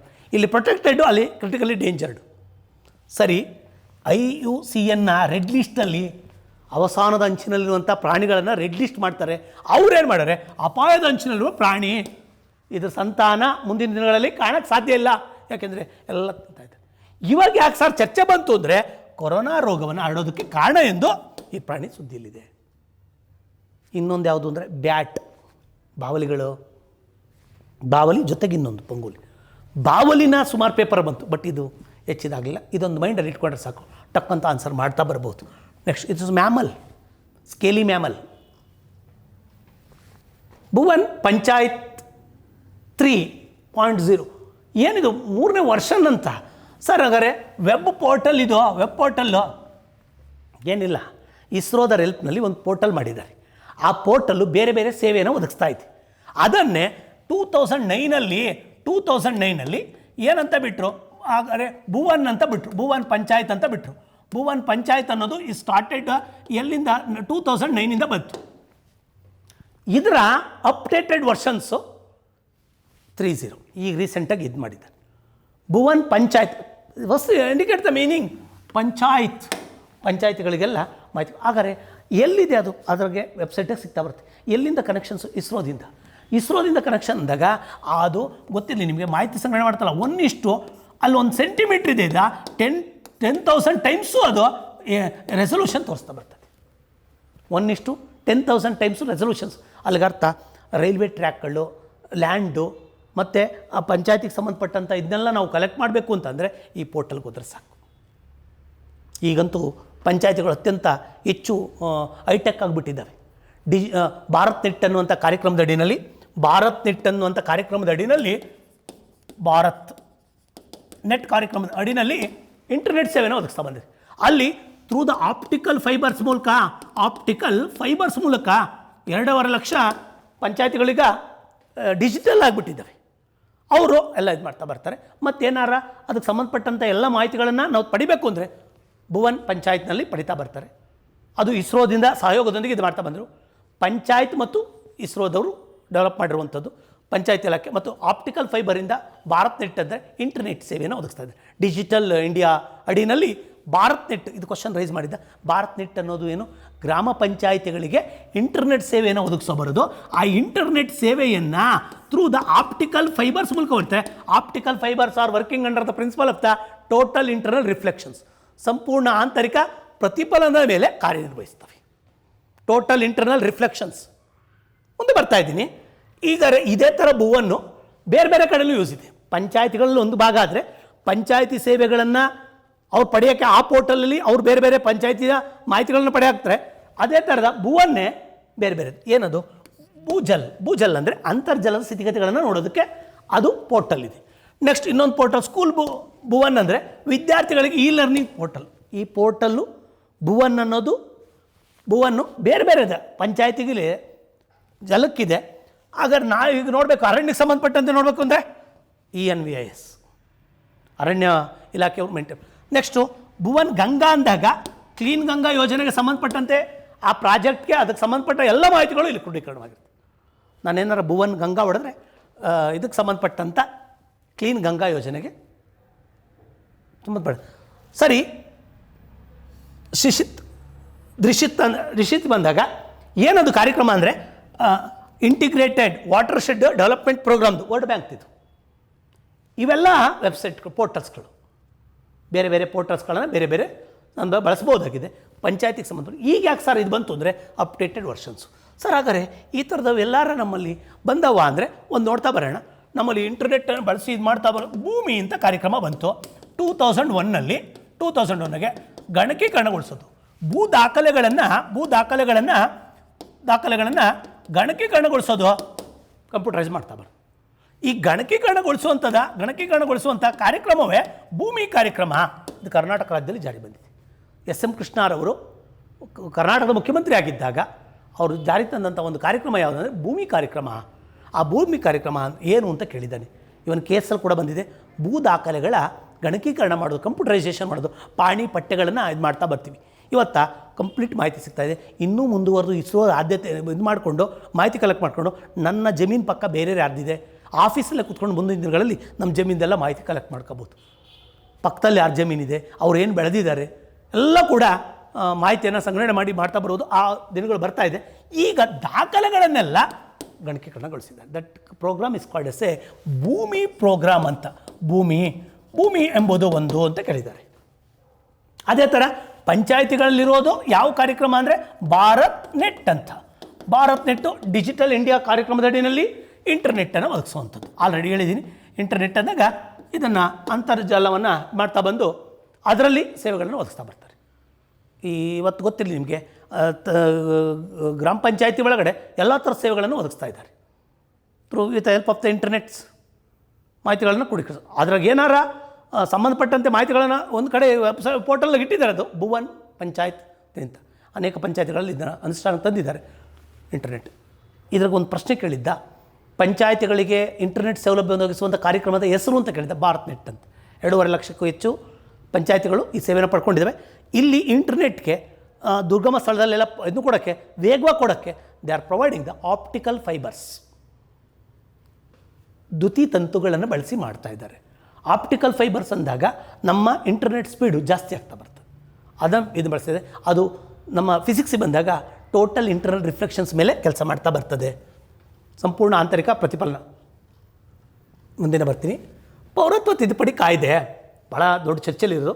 ಪೌರತ್ವ ತಿದ್ದುಪಡಿ ಕಾಯ್ದೆ 2019 ಡಿಸೆಂಬರ್ 10ರಂದು ಪೌರತ್ವ ತಿದ್ದುಪಡಿ ಮಸೂದೆಯನ್ನು ಲೋಕಸಭೆಯಲ್ಲಿ ಮಂಡಿಸಿ ಅನುಮೋದನೆ ಪಡೆದು 2019 ಡಿಸೆಂಬರ್ 11ರಂದು ರಾಜ್ಯಸಭೆಯಲ್ಲಿ 2 ಪಾಯಿಂಟು ಡಿಸೆಂಬರ್ 10ಕ್ಕೆ ಹೋದ ವರ್ಷ ಎಂಡಲ್ಲಿ 2019 ಅಂತ ಯಾಕೆ ಹೇಳ್ತೀವಿ, 2019ಕ್ಕೆ ಡಿಸೆಂಬರ್ 10 ಮತ್ತು ಡಿಸೆಂಬರ್ 11. ಡಿಸೆಂಬರ್ 10 ಮತ್ತು ಡಿಸೆಂಬರ್ 11. ಡಿಸೆಂಬರ್ 10 ಇನ್ನೊಂದು ವಿಶೇಷವಾದ ದಿನ ಇದೆ ನಿಮಗೆ ಜ್ಞಾಪಿಸ್ಕೊಳ್ಳೋಕ್ಕೆ, ಮಾನವ ಹಕ್ಕುಗಳ ದಿನ. 1948 ಡಿಸೆಂಬರ್ 10ಗೆ ಹ್ಯೂಮನ್ ರೈಟ್ ಡಿಕ್ಲರೇಷನ್ಸನ್ನು ಮಾಡ್ತು. 10 ಅಲ್ಲಿಗರ್ಥ ಮಾನವ ಹಕ್ಕುಗಳನ್ನು ಕಾಪಾಡುವಂಥ ದಿನ. ಅದು ನಿಮಗೆ ಮೆಮೊರಿ ಇರಲಿ ಅಂತ ಹೇಳಿದೆ ನಾನು. 10 ಮತ್ತು 11 ಮೊದಲ ದಿನ ಲೋಕಸಭೆಯಲ್ಲಿ, 2ನೇ ದಿನ ರಾಜ್ಯಸಭೆಯಲ್ಲಿ ಅಪ್ರೂವ್ ಆಗೋಯ್ತು.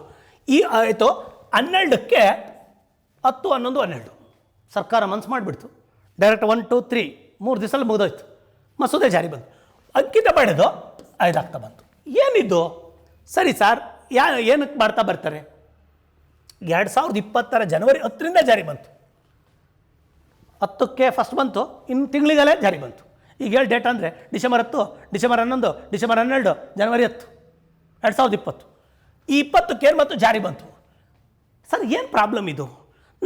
ನಮ್ಮ ನೈಬರ್ ಕಂಟ್ರಿಗಳವೆ, ಪಾಕಿಸ್ತಾನ, ಅಫ್ಘಾನಿಸ್ತಾನ ಮತ್ತು ಬಾಂಗ್ಲಾದೇಶ.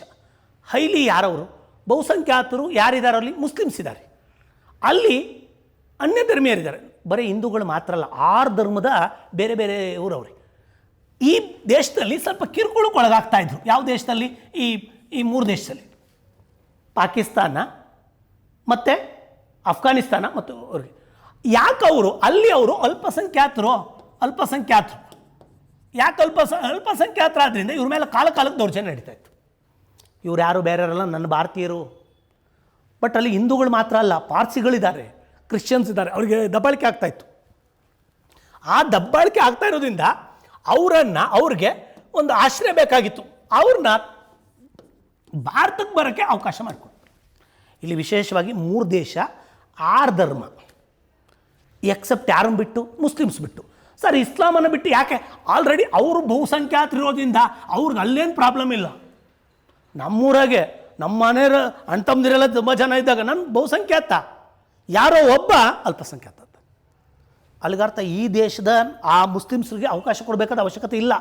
ಯಾಕೆಂದ್ರೆ ಅವ್ರ ಮೇಲಿಂದ ದಬ್ಬಾಳಿಕೆ ಆಗ್ತಾಯಿಲ್ಲ. ಯಾಕೆಂದರೆ ಅವ್ರನ್ನೆಲ್ಲ ಅದು ಈ ಜನ ಮೊದಲು ಎಲ್ಲೋ ಸ್ವತಂತ್ರ ಪೂರ್ವದಲ್ಲೋ ಅಥವಾ ವಿಭಜನೆ ಆದಾಗಲೋ ಹೋಗಿದ್ರಲ್ಲ, ಅವ್ರು ಅಲ್ಲಿ ಉಳ್ಕೊಂಡಿರ್ತಾರೆ. ಅವರು ಇಲ್ಲಿ ಬರೋಕ್ಕೆ ಒಂದು ಚಾನ್ಸ್ ಕೊಟ್ಟರು.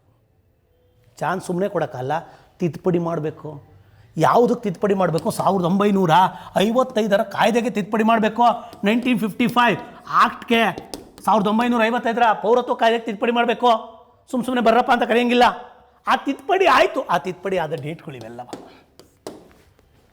ಹಾಗಾದ್ರೆ ಈಗ ಎಷ್ಟು ಧರ್ಮ ಬರ್ಬೋದು? 6 ಧರ್ಮ. ಎಲ್ಲಿಂದ? 3 ಕಂಟ್ರಿಗಳು. ಯಾವ ಕಂಟ್ರಿಗಳು? ಸರ್, ನೇಪಾಳ ಅಲ್ಲ. ಯಾಕೆ ಸರ್ ಇದಿಲ್ಲ ನೇಪಾಳ? ಅಲ್ಲೆಲ್ಲ ನಮ್ಮರು ಯಾರೂ ಇಲ್ಲ, ದಬ್ಬಾಳಿಕೆನೂ ಆಗ್ತಾಯಿಲ್ಲ, ಅಲ್ಲಿ ಹಿಂದೂ ಜಾಸ್ತಿ ಇದ್ದಾರೆ. ವಿಶೇಷವಾಗಿ ಕೊಟ್ಟಿದ್ದೆ ಈ 3 ಕಂಟ್ರಿ: